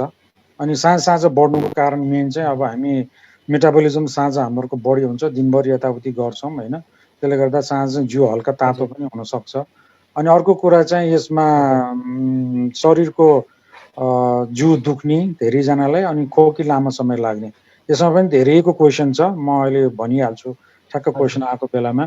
एउटा अर्को चाहिँ पोस्ट कोभिड फ्याटिक सिन्ड्रोम भन्ने अहिले एउटा नयाँ सिन्ड्रोम, यो सुरुमा 3-4 महिना 6 महिना जति पछि नै आएको नयाँ टाइटल हो यो, पोस्ट कोभिड फ्याटिक सिन्ड्रोम भनेर। कोभिड पोजिटिभ भएकोहरूलाई चाहिँ शरीरमा चाहिँ मसलहरूमा विकनेस आउने, मासु दुख्ने, शरीरको मांसपेशीहरू दुख्ने भएर विकनेस भएर, कतिजना चाहिँ अब 14 दिन भइसक्यो औषधि खाएर निको भइसक्यो, नेगेटिभ पनि आइसक्यो तर हिँड्न गाह्रो छ भन्नेहरू पनि हुनुहुन्छ। अनि कतिजनालाई चाहिँ खोकी 2 हप्तासम्म पनि निको नभएको पनि छ। यो कुराहरू तपाईँले ध्यान दिनु होला। तपाईँ पोजिटिभ भएर नेगेटिभ भइसकेपछि पनि खोकी रहन सक्छ, त्यसमा चिन्ता गर्नु पर्दैन, हजुर। किनभने खोकी भनेको बडीको रेस्पोन्स हो त्यो है। त्यसले गर्दाखेरि त्यसमा खासै आँतिनु पर्दैन, तर खोकीको औषधि चाहियो भने लिने, तातो खाइराख्ने, चिसोबाट बच्ने, त्यो चाहिँ गरिराख्नु पर्यो। तर खोकी झट्टै निको भएन भने चिन्ता गर्नु परेन। अनि अर्को कुरा चाहिँ मांसपेशीहरू दुखेर कमजोरी हुने, कसै कसैलाई चाहिँ पोस्ट कोभिड फ्याटिक सिन्ड्रोममा 3 देखि 6 महिनासम्म पनि रहन सक्छ अरे। मैले आफै पनि 1-2 जना त्यस्तोहरू पनि देखेको छु। युकेमा हाम्रै युनिभर्सिटीको एकजना स्टाफलाई पनि त्यस्तै भयो। 6 महिना पुरा लाग्यो लास्ट इयर रिकभरी हुनलाई। यति विकनेस कि उहाँ युनिभर्सिटीसम्म गाडी लिएर जानलाई पनि गाह्रो भएको थियो उहाँलाई। त्यस्तो कुराहरू पनि हामीले याद गर्नुपर्छ। त्यही भएर तपाईँको विकनेस छ र खोकी छ भने खासै चिन्ता चाहिँ गर्नु पर्दैन। तर आफूले आफ्नो शरीरको केयर चाहिँ कसरी हुन्छ, अब डाइटको कुरा भयो, भिटामिन्सको कुरा भयो होइन, वर्कलोडको कुराहरू भयो, मेन्टल स्ट्रेसको कुराहरू भयो। तपाईँ बढी स्ट्रेस भयो भने तपाईँको विकनेस झन् बढ्छ, मसल विकनेस झन् बढ्छ, तपाईँको निन्द्रा झन् लाग्दैन, त्यसले गर्दा झन् विकनेसहरू बढ्छ। त्यसले गर्दाखेरि सबै कुरालाई चाहिँ ध्यान दिएर चाहिँ याद गर्नलाई यी कुराहरू, कति कुरा अब सही पनि छ, कति कुराहरू अब धेरै चिन्ता नगर्नुपर्ने कुराहरू पनि छन्। त्यसले गर्दाखेरि याद गर्नु होला। हजुर। अनि एउटा चाहिँ लो ग्रेड फिभर बिलो 100 भन्नुभएको रहेछ, त्यो क्वेसन त अघि नै कभर भइहाल्यो हजुरले हुन सक्छ कुरा हैन। अनि एउटा चाहिँ मास्क लगाउँदा हामीले अक्सिजन चाहिँ कसरी पाउने भनेर लेख्नु भएको रहेछ।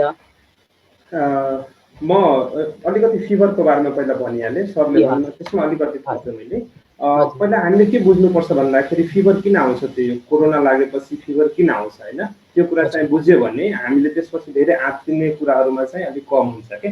अब सामान्यतः के हुन्छ भन्दाखेरि हाम्रो शरीरभित्र कुनै पनि भाइरस ब्याक्टेरियाहरू होइन, लाइक कोरोनाको केसमा चाहिँ हाम्रो शरीरभित्र जब कोरोनाको कीटाणु छिर्छ नि, हाम्रो शरीरले त्यसलाई चाहिँ हटाउनको लागि विभिन्न प्रक्रियाहरू थाल्छ है।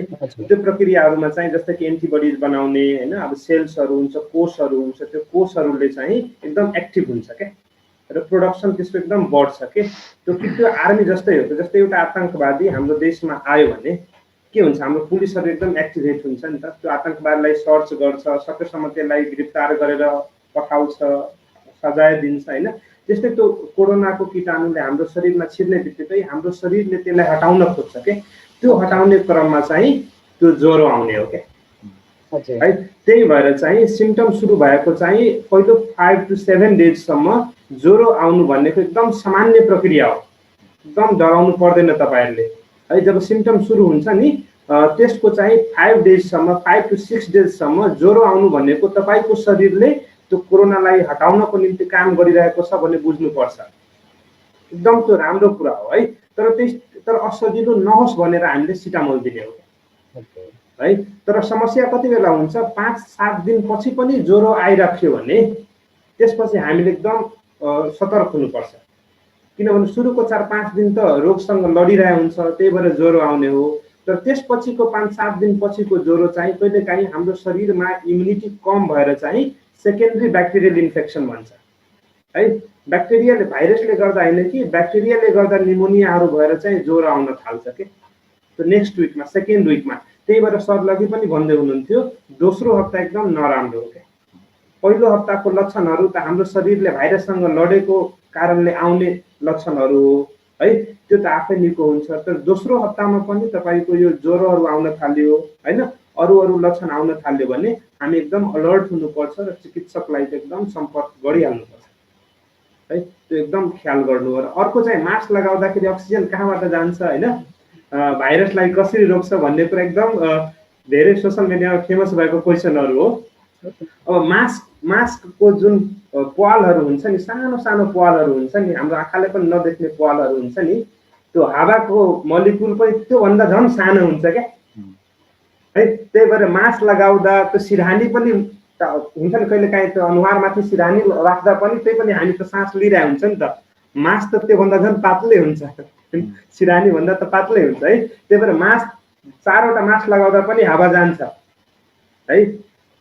तर ब्याक्टेरिया भाइरसलाई कसरी रोक्छ त मास्कले भन्दाखेरि सरले पनि अघि भन्दै हुनुहुन्थ्यो होइन, ड्रपलेटबाट सर्ने हो नि त, पानीको छिट्कामा भाइरस हुन्छ र त्यो छिट्काबाट जाने हो नि त। तर छिट्काको साइज चाहिँ त्यो पोरको साइजभन्दा ठुलो हुन्छ क्या। त्यही भएर चाहिँ भाइरस आफै उड्दै जाने होइन, त्यो पानीको छिट्का हुँदै उड्दै जाने हो क्या। अनि त्यो मास्कले चाहिँ त्यो पानीको छिट्काहरूलाई रोक्ने हो क्या, भाइरसलाई रोक्ने होइन क्या। अनि पानीको छिट्कालाई रोकेपछि त्यो भाइरस पनि पानीको छिट्कामै हुन्छ है। त्यही भएर मास्क लगाउँदाखेरि निसास्ने पनि हुँदैन, अक्सिजनलाई रोक्दैन, बरु भाइरसलाई रोक्छ। भाइरस त सानो हुन्छ, त्यही पनि किन रोक्छ भन्दाखेरि त्यो भाइरस त्यो ड्रपलेटमा हुन्छ, त्यही भएर त्यो ड्रपलेटलाई रोक्छ क्या। अनि अक्सिजन लगाउँदाखेरि चाहिँ मास्क चाहिँ त्यो अक्सिजनको पाइप लगाए पनि मास्क, त्यो अक्सिजन जुन लगाउने मास्क हुन्छ त्यो लगाए पनि मास्क चाहिँ त्यसको बाहिरबाट लगाउने भनिरहेको छ, यदि कसैले चाहिँ अक्सिजन लिइराखेको छ भने चाहिँ। अर्को चाहिँ पानीको बाफको कुरा आएको छ माथि होइन, त्यो पनि एकदम असल कुरा हो। पानीको बाफले कोरोनालाई मार्दैन, तर अघिदेखि नै हामीले कुरा गरिरहेछौँ, यो कोरोना भाइरसले मुख्यतः हाम्रो चाहिँ श्वास नलीमा चाहिँ यसले असर गर्छ होइन। अनि यसले धेरै म्युकसहरू, यो सिङ्गानहरू धेरै बनाउने रहेछ, त्यसले गर्दाखेरि जाम हुन्छ होइन, अनि सास लिन गाह्रो हुन्छ। यो पानीको बाफ लिँदाखेरि त्यो म्युकसहरूलाई, त्यो सिङ्गानहरूलाई चाहिँ पातलो बनाएर बाहिर फाल्नलाई मद्दत गर्छ। तर ख्याल के गर्नुपर्छ भन्दाखेरि पानीको बाफ लिनु राम्रो, तर घरमा अरू पनि सब नेगेटिभ छ, म आफै पोजिटिभ छु भने हामी एक्लो कोठामा लिनुपर्छ है त्यो बाफ। किनभने बाफ लिँदाखेरि त्यहाँबाट पनि भाइरसहरूको छिट्का आउँछ क्या फेरि। किन बाफ लिने बेलामा त हामी खोक्छौँ नि त होइन, खाखार गर्छौँ, खोक्छौँ होइन, त्यस्तो बेलामा झन् त्यो भाइरसहरू बाहिर जाने हुन्छ क्या। त्यही भएर घरमा चाहिँ बाफ लिँदाखेरि एक्लो कोठामा गएर लिने, त्यो अरू साथी आफ्नो घर परिवारको मेम्बरहरूसँगै बसेर चाहिँ बाफ कहिले पनि लिनु हुँदैन है। बेसार पानीको कुरा आएको छ होइन, अब मेडिकल मान्छेले त बेसार पानीको के कुरा गर्नु र हामीले त थाहा हुँदैन होइन। तर त्यो अब ठिक्कको मात्रामा बेसार पानी खाँदाखेरि राम्रै हुन्छ जस्तो लाग्छ भन्दाखेरि बेसार एन्टिसेप्टिक हो, त्यही भएर घाउमा पनि लगाउँछन्, त्यो थाहा भएको कुरा हो। त्यही भएर ठिकै हो, त्यही औषधि भनेर चाहिँ नबस्नु होला र अत्याधिक मात्रा पनि नखानु होला, फेरि पुरै इन्टेस्टाइनै पहिलो भएर पनि आउँछ है मान्छेहरू यहाँ। अलिकति भ्याक्सिनको बारेमा दुईटा क्वेसनको जवाब दिन्छु मैले। यो एजको चाहिँ कोभिसिल्ड र भेरोसेल चाइनिज र इन्डियनको डिफ्रेन्ट एजको कुरा आइरहेछ।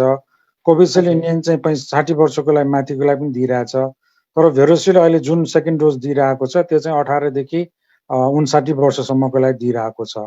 पछि एज चेन्ज पनि हुनसक्छ, तर अब इन्डियामा चाहिँ 12 देखि हो कि 12 देखि 14 देखि 18 सम्मलाई पनि दिने भनेर प्लान गर्दैछ। अब सायद यो एक दुईचोटि टेस्ट भइसकेपछि पछि आउँछ, तर नेपालमा चाहिँ 18 देखि 59 वर्षसम्म। अनि दुईटा भ्याक्सिनको डिफरेन्स चाहिँ 1 महिना 4 हप्तादेखि 12 हप्ताको बिचमा लिनुपर्छ भनेको छ अहिलेसम्म। अनि ब्ल्याक फङ्गसको बारेमा सोध्नु भएको रहेछ कसैले। अहिले इन्डियामा चाहिँ यो स्टेरोइड युज गरेको कारणले धेरै जसोमा चाहिँ फङ्गल इन्फेक्सन चाहिँ उल्टो बढी आउँछ, किनभने स्टेरोइडले शरीरमा इम्युन सिस्टमलाई चाहिँ अझ वास्तवमा भन्यो भने विक बनाइदिन्छ कि। त्यसले गर्दाखेरि चाहिँ धेरैजनाको सुपर इन्फेक्सन भएर अरू बेला पनि हुन्छ, यो कोभिडमा मात्रै होइन, फङ्गल इन्फेक्सन बढ्न जान्छ। जस्तो सिकिस्त भएको बिरामीहरूको मुखमा चाहिँ त्यो फङ्गल इन्फेक्सन भएर त्यो दाग जस्तोहरू आउने, मुख खान गाह्रो हुने, फोक्सोमा फङ्गल इन्फेक्सन हुने, त्यस्तोहरू छालामा हुने, त्यो हुनसक्छ। र अहिले कोभिडमा पनि इन्डियामा चाहिँ लामो समयसम्म उपचार नगरेको कारणले अथवा लामो समय चाहिँ त्यो स्टेरोइड औषधि खाएको कारणले, स्टेरोइड औषधि बडीमा 10 दिनसम्म मात्रै दिन्छ, तर कति मान्छेहरूले चाहिँ हाम्रो जस्तो बातको बिरामीहरू भयो, लाइफ लङै स्टेरोइड लिनेहरू पनि छन् कि, त्यो गलत किसिमले लिने हो त्यो। त्यसले गर्दाखेरि पछि अरू कम्प्लिकेसनहरू धेरै आउँछ, त्यो मध्येमा फङ्गल इन्फेक्सन पनि एउटा हो। त्यसले गर्दा इन्डियामा चाहिँ यो ब्ल्याक फङ्गसको इस्यु अहिले धेरै आइरहेको छ। कसैको त्यो आई बलै निकाल्नु पर्ने घटनाहरू पनि अहिले न्युजमा आइरहेको छ। त्यसले गर्दा ट्रिटमेन्ट लिँदाखेरि ध्यान दिनु पर्यो, प्लस अब रोगको चाहिँ सही समयमा चाहिँ सही किसिमले चाहिँ उपचार गर्नु पर्यो। अर्को एउटा क्वेसन चाहिँ यहाँ उहाँले के पठाउनु भएको छ भने उहाँको चाहिँ कन्ट्याक्ट भएको केही दिनमा चाहिँ लो ग्रेड फिभर आइरह्यो अरे केही दिनसम्म, अनि त्यो निमोनियाको यो चाहिँ लक्षण हो कि होइन भनेर सोध्नु भएको छ उहाँले। ज्वरो आउने बित्तिकै निमोनिया हुन्छ नि भनी छैन। ज्वरो अघि राकेशले भने जस्तै त्यो त बडीको इम्युन रेस्पोन्स हो, त्यो हुने बित्तिकै जस्तो भ्याक्सिन लगाएपछि पनि त ज्वरो आउँछ नि त। त्यसले गर्दाखेरि ज्वरो आउने बित्तिकै निमोनिया नै हुन्छ भन्ने हुँदैन। निमोनिया युजुअली सेकेन्ड विकमा हुन्छ, र निमोनिया भयो भने युजुअली प्रायःको चाहिँ ज्वरो लगातार आइरहेको हुन्छ, 1 हप्तासम्म पनि निको कम नभएको हुन्छ, खोकी बढी हुनसक्छ होइन, चेस्ट पेनहरू आउन सक्छ। मेन चाहिँ अब अक्सिजन सेचुरेसन र एक्सरे हेर्ने हो। त्यसपछि बल्ल कन्फर्मेसन हुन्छ। त्यो नगरिकन एकचोटि भन्न चाहिँ गाह्रो हुन्छ। अनि कसैलाई निमोनिया चाहिँ अक्सिजनको लेभल डाउन नभए पनि हुनसक्छ। त्यो पनि याद गर्नुपर्छ। अब त्यसमा किनभने बडीले त्यो सेल्फ कन्ट्रोल गर्छ कि, जस्तो हामी दौड्दाखेरि अब हामीलाई अक्सिजन बढी चाहिन्छ, तर त्यो चाहिँ फोक्सो र मुटुले चाहिँ त्यो चाल बढाएर धड्कन बढी गराएर त्यो अक्सिजन परिपूर्ति गरिदिन्छ। त्यस्तै गरेर यङ एजहरूमा त्यो हुन सक्ला। त्यसले गर्दाखेरि अक्सिजन ठिक छ भने ढुक्क बस्ने समय पनि होइन। अब खोकी एकदमै ज्यादा छ, ज्वरो चाहिँ बढी छ, 1 हप्ताभन्दा बढी लामो समय छ भने त्यतिखेर चाहिँ छातीको चाहिँ अरू छातीको एक्सरे गर्ने, अरू टेस्टहरू गर्नुपर्ने हुनसक्छ। एकजनाले यहाँ पठाउनु भएको छ, हामी सबै फ्यामिलीलाई चाहिँ कोभिड भएको छ र हल्का निको भइरहेको छ, फेरि पनि कोभिड लाग्ने सम्भावना लाग्न सक्छ कि सक्दैन भनेर सोध्नु भएको छ। त्यो छ हुनसक्छ। पोहोर लागेको जस्तो हाम्रोमै कतिजना पोहोर लागेको र अहिले लागिरहेछ स्टाफहरूलाई पनि होइन। अनि बाहिर पनि छ त्यस्तो, इन्डियामा पनि देखिया छ। अनि एकचोटि पहिला लाएर सेकेन्डचोटि लाएर मृत्यु भएकोहरू पनि छन्। त्यसलाई अब रुगालाई सम्झिनुहोस् तपाईँ, 1 वर्ष रुगा लाएर अर्को वर्ष नलागेको कोही छ र यहाँ छैन है। त्यही भएर सिम्पली त्यो सम्झिनुहोस्, रुगा लागेको तपाईँलाई यो वर्ष लाग्छ भने अर्को वर्ष पनि लाग्न सक्छ। यो पनि त्यस्तै भाइरस हो। त्यसले गर्दाखेरि यो पनि यस वर्ष लाग्यो भने अर्को वर्ष पनि लाग्न सक्छ। त्यही भएर पनि भ्याक्सिन पनि सायद 1 वर्षभन्दा बढी चाहिँ काम नगर्ला कि भन्ने छ। किनभने त्यो म्युटेन्टको कुरा हो कि, सुरुमा मैले जुन भने नि भाइरस चाहिँ एकदमै त्यो चेन्ज भइराख्ने कीटाणु भएको कारणले गर्दाखेरि यो चाहिँ फेरि चाहिँ लाग्न सक्छ। हजुर। अनि अर्को प्रश्न चाहिँ कोरोना पोजिटिभ हुँदा धेरै गाह्रो भएको छैन, तर घरमा बसेर पनि के यसलाई जित्न सकिन्छ भनेर सोध्नु भएको थियो। यो त अघि कभर भइसक्यो। यो त धेरै गर्ने हो। त्यही भएर मैले एउटा डाटा मैले भनिदिइहालेँ। कोरोना पोजिटिभ भएको चाहिँ 80 देखि 85% बिरामीलाई केही पनि हुँदैन, आफै निको हुन्छ है, केही आफिनु पर्दैन। 4-5 दिन ज्वरो सोरो आउला होइन, त्यो पनि अब शरीरले लडेको बेला ज्वरो आउने त्यो ठिक भइहाल्छ है। बाँकीको 10 देखि 15%मा चाहिँ 10 देखि 12%मा चाहिँ अलिकति निमोनियाहरू भएर खोकीहरू ज्यादा हुने होइन, अलिक केही दिनसम्म चाहिँ अलिक बिरामी हुने त्यस्तोहरू देखिन्छ। तर त्यो पनि निको हुन्छ कि। एकदम गाह्रो साह्रो हुने भनेको 1 देखि 2%लाई मात्र हो क्या है। त्यही भएर मलाई पोजिटिभ आयो, कोरोना लाग्यो, कन्ट्याक्टमा गए भन्दैमा चाहिँ एकदम आत्तिहाल्नुपर्ने कुरा केही देख्दैन है। यो सर्पले टोकेर मृत्यु हुने जस्तै हो कि। लेस देन 1% पोइजनस के। सर्प टोकेपछि लेस देन 1% मान्छेलाई चाहिँ त्यो पोइजनस हुन्छ कि, त्यसलाई विष लाग्ने हो कि। बाँकीको 99लाई त केही पनि हुँदैन कि, त्यो नन पोइजनस स्नेक हुन्छ क्या। त्यस्तै हो यो पनि क्या। एकदम थोरै मात्रामा मान्छेलाई मात्र अलिक बढी बिरामी हुने हो क्या। त्योमा को पर्छ त? भ्याक्सिन नलगाएकोहरू, दीर्घरोगीहरू, बच्चाहरू, गर्भवती महिलाहरू, क्यान्सरको दबाईहरू खाइराखेको मान्छेहरू, तिनीहरूमा चाहिँ अलिकति साह्रो हुने सम्भावना ज्यादा हुन्छ क्या। तर हामी तपाईँ अब हेल्दी जस्तो मान्छे छ भने त खासै गाह्रो हुँदैन। अनि अर्को प्रश्न चाहिँ यो बच्चाहरूमा चाहिँ के सिम्पटम्स फरक हुन्छ कि होइन? अनि अर्को कुरा बच्चासँगैको कुरामा एउटा अर्को क्वेसन आएको छ, बच्चाको पल्स रेट चाहिँ कति हुनुपर्छ भनेर उहाँले सोध्नु भएको छ। कोभिड भएको बेलामा सोध्नु भएको होला पक्का पनि। त्यो बच्चाको पल्स रेट, बच्चामा पहिला लक्षणहरू के हुन्छ भन्ने कुरा हामीले बुझ्नुपर्छ होइन। अब बच्चाको एज अनुसार हुन्छ। अब 2 वर्ष 3 वर्षको बच्चा छ भने त उसले थोरै न भन्छ कि मलाई छाती दुखेको छ होइन, भन्दैन। अब बच्चाहरूमा एकदम सामान्य लक्षण भनेको ज्वरो त हामीले थाहा पाइहाल्छौँ होइन, ज्वरो आउनु, त्यसपछि बच्चाले खान नमान्नु, भोक नलागे जस्तो हुनु, बच्चा धेरै रुनु होइन, यस्तो लक्षणहरू आयो भने र बच्चाको कोखाहरू लाग्ने, सास हुन्छ नि, खोकी त भइ नै हाल्यो होइन, अनि सिँगानहरू आउने त्यो पनि भइ नै हाल्यो, र सास फेर्दाखेरि चाहिँ कोखा लाग्ने क्या है। त्यो कोखाहरू लाग्ने त्यस्तो लक्षणहरू भयो भने हामीले निमोनियाको लक्षण हो त्यो सबै।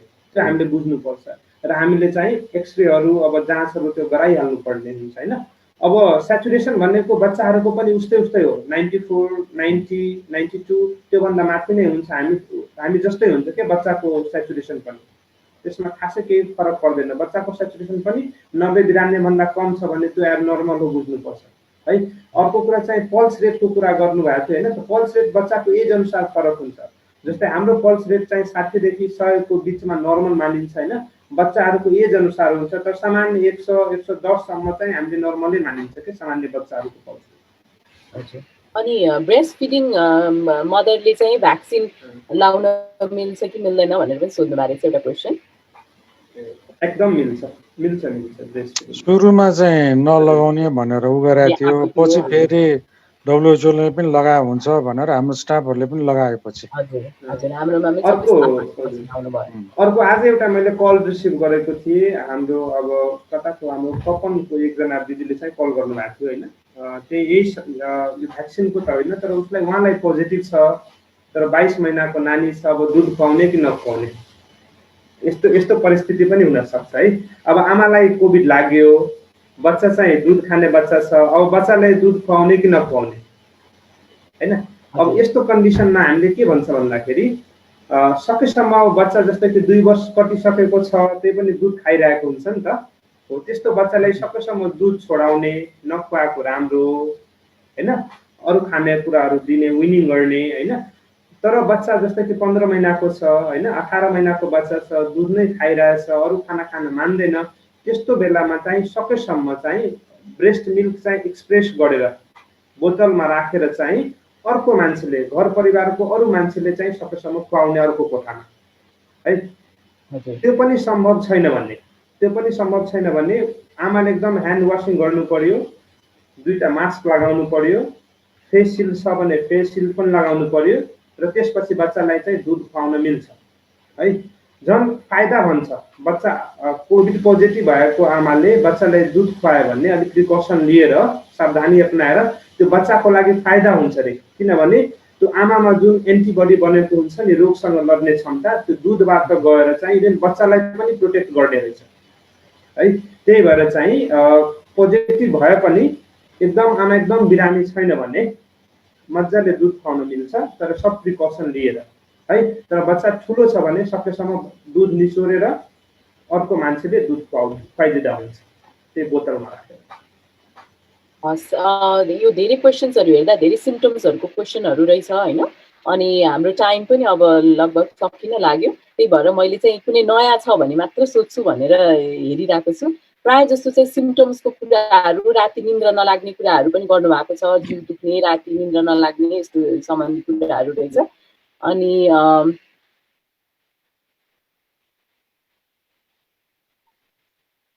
नर्मल पसल यो नेगेटिभ आएपछि डिस्टेन्सको कुरा, मास्क लगाउने कुरा यो सबै चाहिन्छ है यो, किनभने अब अर्कोबाट सर्न सक्छ अथवा आफूबाट फेरि अरूलाई पनि, आफू नेगेटिभ भइसके पनि अरूलाई नसरे पनि फेरि सेकेन्ड भ्यारिएन्ट पनि अघि भने जस्तै हुन सक्छ होइन। त्यसले गर्दाखेरि डिस्टेन्स, मास्कको कुराहरू, सेनिटाइजरको कुराहरू यो चाहिँ तपाईँ अब यो निर्मूल नभएसम्मलाई हामीले लागू गर्नुपर्छ।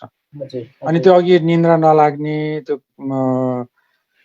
दुखेको जस्तो हुने होइन, सबै कुराहरू यो चाहिँ एउटा चाहिँ स्ट्रेसको कुरा मेन नै हो। कसै कसैलाई 1 वर्षपछिको पनि कुरा लेखेको रहेछ, सायद पोर इन्फेक्टेड भयो होला कोभिडबाट, अहिलेसम्म पनि समस्या होला। That's more like stress syndrome. त्यो चाहिँ प्रायः जसोको चाहिँ स्ट्रेसले हो कि त्यो, किन भाइरस त्यति लामो समय शरीरमा बस्दैन। त्यो त एकदमै सही कुरा हो। त्यसले गर्दाखेरि स्ट्रेस म्यानेजमेन्ट चाहिँ एकदमै ध्यान दिनुपर्छ। अनि एउटा क्वेसन चाहिँ यो कोभिड इन्फेक्टेड प्रेग्नेन्ट वुमनबाट आफ्नो बच्चामा चाहिँ कोभिड को कुरा जान्छ कि जाँदैन, हुने चान्स हुन्छ कि हुँदैन भनेर सोध्नु भएको छ। एकदम न्यून हुन्छ, एकदम न्यून, नको बराबर हुन्छ। हजुर, नको बराबर हुन्छ, आत्तिनु पर्दैन। हुन सक्छ, तर के भनेको छ भने आमाले चाहिँ मास्क लगाएर खुवाउने कि त्यसबाट अरू स्ट्यान्डर्ड मेजर्सहरू छ, त्यो चाहिँ लिनु पर्यो, तर ब्रेस्ट फिडिङ चाहिँ गराउने भनेको छ। अनि प्रेग्नेन्ट मदरलाई चाहिँ कोभिड लाग्यो भने जन्मिने बच्चामा हुन्छ कि हुँदैन भन्ने कुरामा चाहिँ एकदम न्यून हुन्छ रे, खासै त्यस्तो फरक पर्दैन है। अर्को एउटा क्वेसन छ यहाँ, कोभिड लागिसकेपछि लङको क्यापासिटी पछि घट्छ कि घट्दैन भन्ने कुराको एन्सरमा चाहिँ अब कोभिड लाग्दाखेरि अब कोभिड लागेपछि निमोनिया हुने हो फोक्सोमा होइन, त्यो निमोनियाले चाहिँ कतिसम्म असर गरेको छ भन्ने कुराले त्यो डिटरमाइन गर्छ क्या। अब कोहीले चाहिँ एकातिरको फेफडामा मात्र निमोनिया लागेको हुन्छ होइन, त्यो केही हप्तापछि त्यो निको भएर जान्छ क्या, त्यसलाई त पछि गएर केही फरक पर्दैन। तर कोहीलाई एकदम सिभियर खालको निमोनिया लागेको छ भने त्यो लङमा फाइब्रोसिस भन्ने हुन्छ क्या, लङ फाइब्रोसिस भन्ने हुन्छ। जस्तै त्यो क्षयरोग लागेपछि मान्छेलाई पछि गाह्रो हुन्छ नि त। जस्तै हामीले 2टा मृगौला छ होइन, तर एउटा बिग्रे पनि एउटाले त काम गर्छ नि त मजाले होइन, तर नर्मल मान्छे जस्तो हुँदैन नि त त्यो मान्छेले सबै किसिमको औषधि खान मिल्दैन, त्यस्तै हो, कोभिड लागेर एउटा फेफडा बिग्रे पनि अर्को फेफडाले एकदम सामान्य रूपमा काम गर्छ, तर त्यो दुईटा फेफडा भएको जस्तो स्ट्यामिना चाहिँ हुँदैन। उसले चाहिँ हेभी वर्कहरू गर्न मिल्दैन होला पछि होइन, अलिकति गाह्रो चाहिँ हुन्छ। तर लङको क्यापासिटी घट्छ कि घट्दैन त्यो कोभिड निको भएपछिको एक्सरेहरू हेरेर मात्र भन्न सकिन्छ। हजुर। अनि यो सेकेन्ड वेभमा चाहिँ आजकल धेरैजनाले चाहिँ सिटी स्क्यान गराइहाल्नुपर्छ लङ्सको भनेर पनि सोध्ने क्वेसन्सहरू एकदम धेरै आजकल चाहिँ। पहिला फर्स्ट वेभमा यस्तो थिएन, सेकेन्ड वेभमा चाहिँ धेरैजनाले चाहिँ सोध्नुहुन्छ। यसको बारेमा पनि भनिदिनु न, कतिको इम्पोर्टेन्ट छ सिटी स्क्यान, कहिले गर्नुपर्छ, के भयो भने चाहिँ सिटी स्क्यान त्यो आफै नगराउनु होला, त्यो हामीले भनेपछि गराउनु होला, डक्टरले भनेपछि गराउनु होला। त्यो सिटी स्क्यान गराएर त्यसको उपचार के गर्ने, त्यो उपचार हुनु पर्यो नि त, गराएर मात्र हुँदैन नि। सिटी स्क्यान त अब आइसियूमा भर्ना छ पेसेन्ट, एकदम गाह्रो भइरहेछ, त्यस्तो बेलामा हामीले गर्ने हो। आफै मलाई सिटी स्क्यान गरिदिनु भनेर पैसाको लागि गर्देला, तर त्यो गरे खासै केही फाइदा हुँदैन है। कसै कसैमा चाहिँ अब जस्तो पिसिआर नेगेटिभ आइरहेछ तर फिभर छ, कफ छ, एक्सरेमा देखिएन भने त्यतिखेर चाहिँ सिटी स्क्यान रेकमेन्डेड छ, गराउँछ। तर आफै गएर एक्सरे जस्तै गरेर सिटी स्क्यान गराउनुतिर नलाग्नुहोस्, तपाईँलाई त्यहाँबाट अझ सर्ने बढी सम्भावना हुन्छ। गएर बसेर वेट गरेर, त्यसले गर्दा त्यतातिर चाहिँ सिटीमा त ध्यानै नदिए हुन्छ। That's up to doctors. आइसियूमा पुगेकोहरू युजुअलीलाई मात्र गरिन्छ, तर जनरल ओपिडीमा खासै सिटी गर्दैन, सिटी स्क्यान चाहिँ खासै गर्दैन। एउटा इन्ट्रेस्टिङ क्वेसन चाहिँ यहाँ अपाङ्ग भएकोहरूले भ्याक्सिन लाउनु मिल्छ कि मिल्दैन भनेर सोध्नु भएको छ। अपाङ्गताले खासै भ्याक्सिनको लागि केही असर गर्दैन, तर एउटै कुरा चाहिँ यदि कसैलाई एलर्जी छ कुनै औषधिहरू लिँदाखेरि खाँदाखेरि भने कसैलाई एनाफाइलेक्सिस सक चाहिँ एकदमै थोरैमा छ, हुनसक्छ, त्यो द्याट्स अ डिफ्रेन्ट इस्यु। त्यो कसैलाई थाहा पनि हुँदैन। त्यसले गर्दाखेरि भ्याक्सिन लगाएपछि आधा घन्टा चाहिँ भ्याक्सिन लगाएको सेन्टरमै बस्नुपर्छ भनेर अचेल गाइडलाइन दिइरहेको छ। अनि जुन त्यो ब्लड कोगुलेसनको कुरा छ नि, युरोपमा अमेरिकामा इस्यु आइरहेको छ, तर त्यो चाहिँ यो एसियन मुलुकको मानिसहरूमा इट्स नट अ प्रब्लम। त्यो म तपाईँलाई ठोक्वा गरेर भन्छु, किनभने एउटा उदाहरण तपाईँलाई दिन्छु। युरोपमा, अमेरिकामा, अस्ट्रेलियामा चाहिँ कस्तो छ भने कुनै पनि मेजर सर्जरी गर्नुभन्दा अगाडि उनीहरूलाई चाहिँ एन्टिकोगुलिन दिनै पर्छ, त्यो प्रोटोकलमै छ। यदि डक्टरले एन्टिकोगुलिन दिन बिर्सेर बिरामीलाई अपरेसन पछि चाहिँ कोगुलोपाथी आएर कतै चाहिँ क्लटिङ भएर बिरामी मर्यो भने त्यो डक्टर जिम्मेवार हुन्छ त्यहाँ। त्यो उनीहरूको त्यो चाहिँ के छ भने जेनेटिक कुरा हो, त्यो उनीहरूको जेनेटिक प्रब्लमै छ कोगुलेसनको।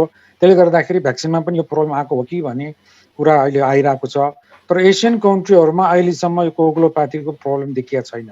इन्डियामा पनि अहिलेसम्म त्यो नोट भएको छैन, नेपालमा पनि छैन, सायद नहोला, किनभने हाम्रो एसियन मुलुकहरूमा कोगुलोपाथीको रगत जम्ने समस्या खासै छैन।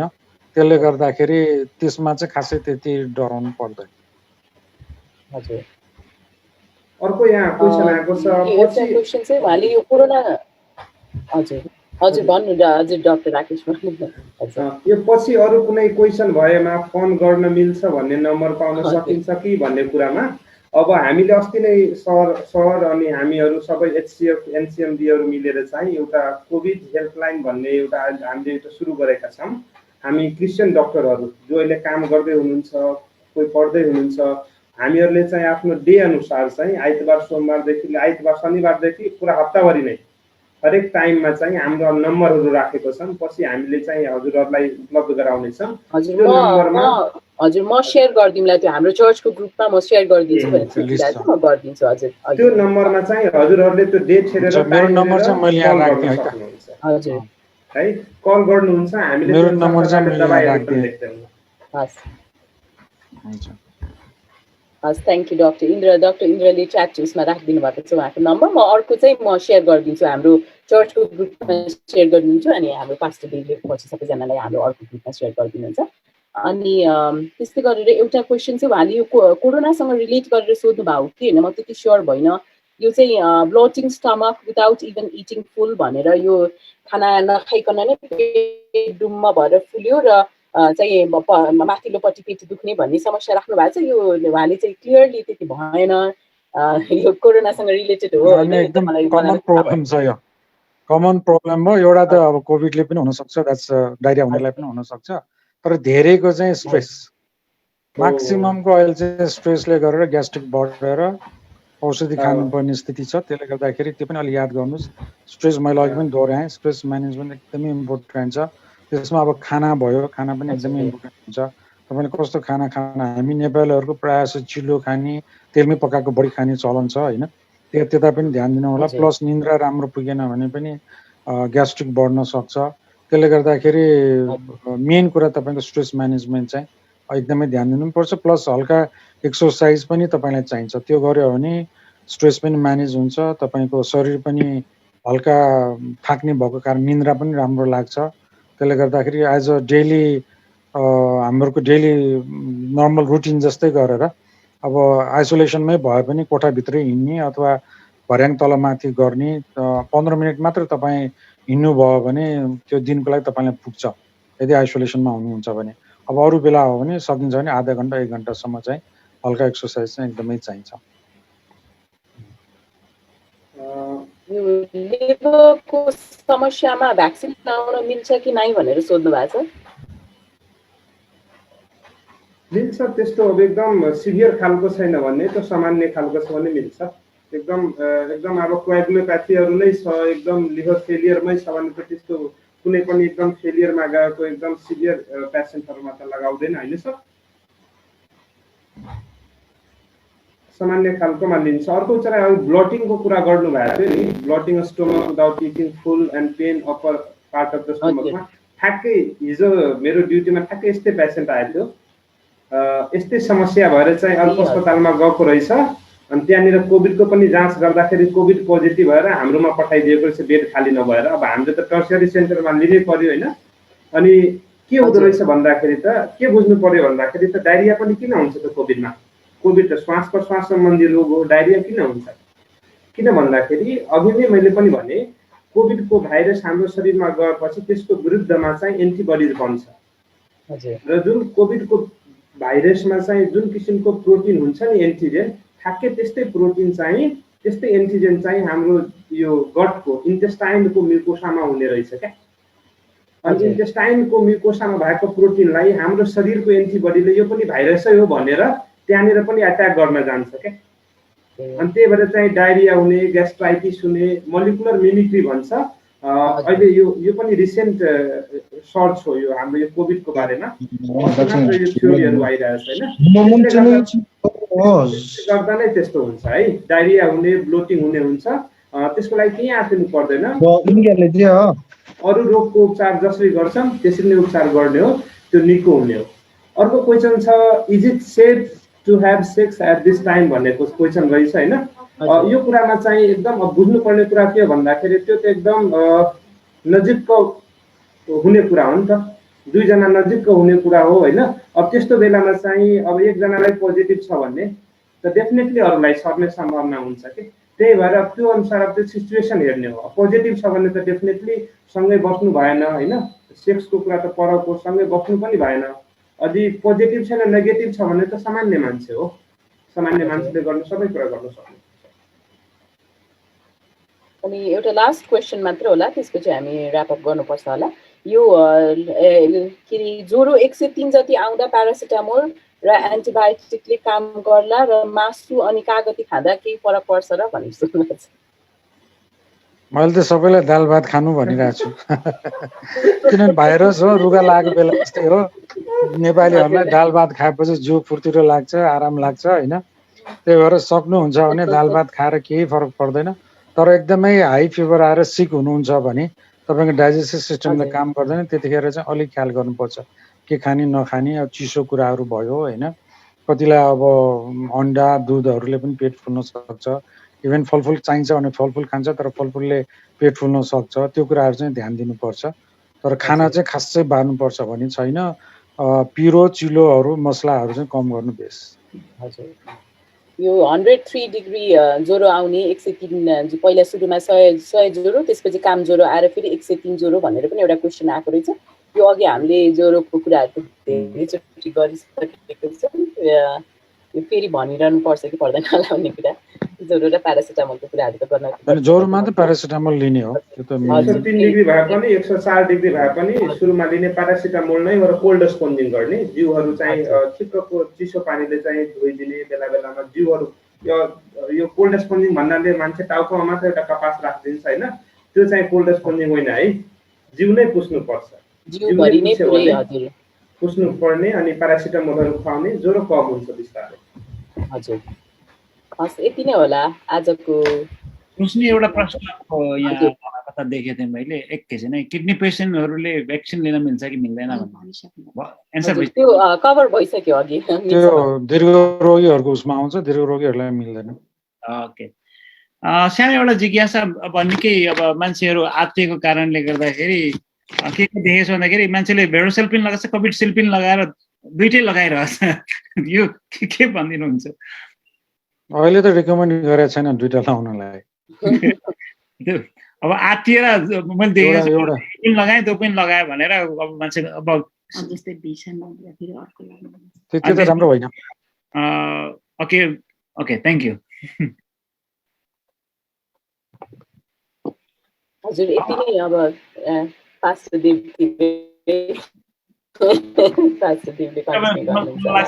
ऱ्यापअप गर्नुपर्छ अब। ओके पहिलो कुरो त हामी डाक्टर साहब हाम्रो टिमलाई एकदमै धन्यवाद भन्न चाहन्छौँ। डाक्टर इन्द्रा, डाक्टर राकेश, हाम्रो प्रोफेसर, हाम्रो रोशनी खत्री, एकदमै हामी आभारी छौँ। मलाई लाग्छ धेरै प्रश्नहरूको हामी जुन जिज्ञासा थियो नि धेरै क्लियर भयो। अब मलाई चाहिँ अब चाहिँ फेरि भोलिदेखि चाहिँ के लाग्छ, अब भ्याक्सिनको लागि फोन आउने सम्भावना धेरै नलगाउने भनेर तर्सेर बसिरहेको थियो। अब हाम्रो पेसा अब चेन्ज भयो, कहाँ भ्याक्सिन कहाँ पाउँछ, राम्रै कुरा हो। कतिलाई कुरा गर्दा भयो नलगाउनु, भ्याक्सिनको कुरै नगर्नु भनेर पनि मैले कतिचोटि सुन्छु कि। अब आज हामीलाई एकदम धेरै क्लियर भयो। हामी अर्को एउटा सजेसन के आएको छ भन्दाखेरि यस्तो कुराहरू चाहिँ बरु हप्तामा त भन्न मिल्दैन, कमसे एटलिस्ट 2-3 हप्तामा फेरि हामीले विचार गर्छौँ कि यो राइट इन्फर्मेसन हामीले सम्बन्धित व्यक्तिबाट पाएको कारणले गर्दा हामीलाई सजिलो छ। अब जताततै हामी म गुगल सर्च गरेर आत्तिनु र अब नजानेको हाम्रो नेपालीको बानी के छ भन्दाखेरि 2-4 शब्द भनिदिइहाल्छौँ जे लागे पनि, अनि मान्छेलाई हत्याइदिन्छौँ होइन। त्यसले गर्दाखेरि हामीले चाहिँ राइट इन्फर्मेसन पाएको कारण हामी एकदम आभारी छौँ, धन्यवादी छौँ। डाक्टर साहबहरूलाई, टिमलाई एकदमै धन्यवाद। तिनैजनालाई हामी मुरी धन्यवाद भन्न चाहन्छौँ। हाम्रो बेच्चालोङको स्टाइल छ धन्यवाद दिने। Okay thank you very much.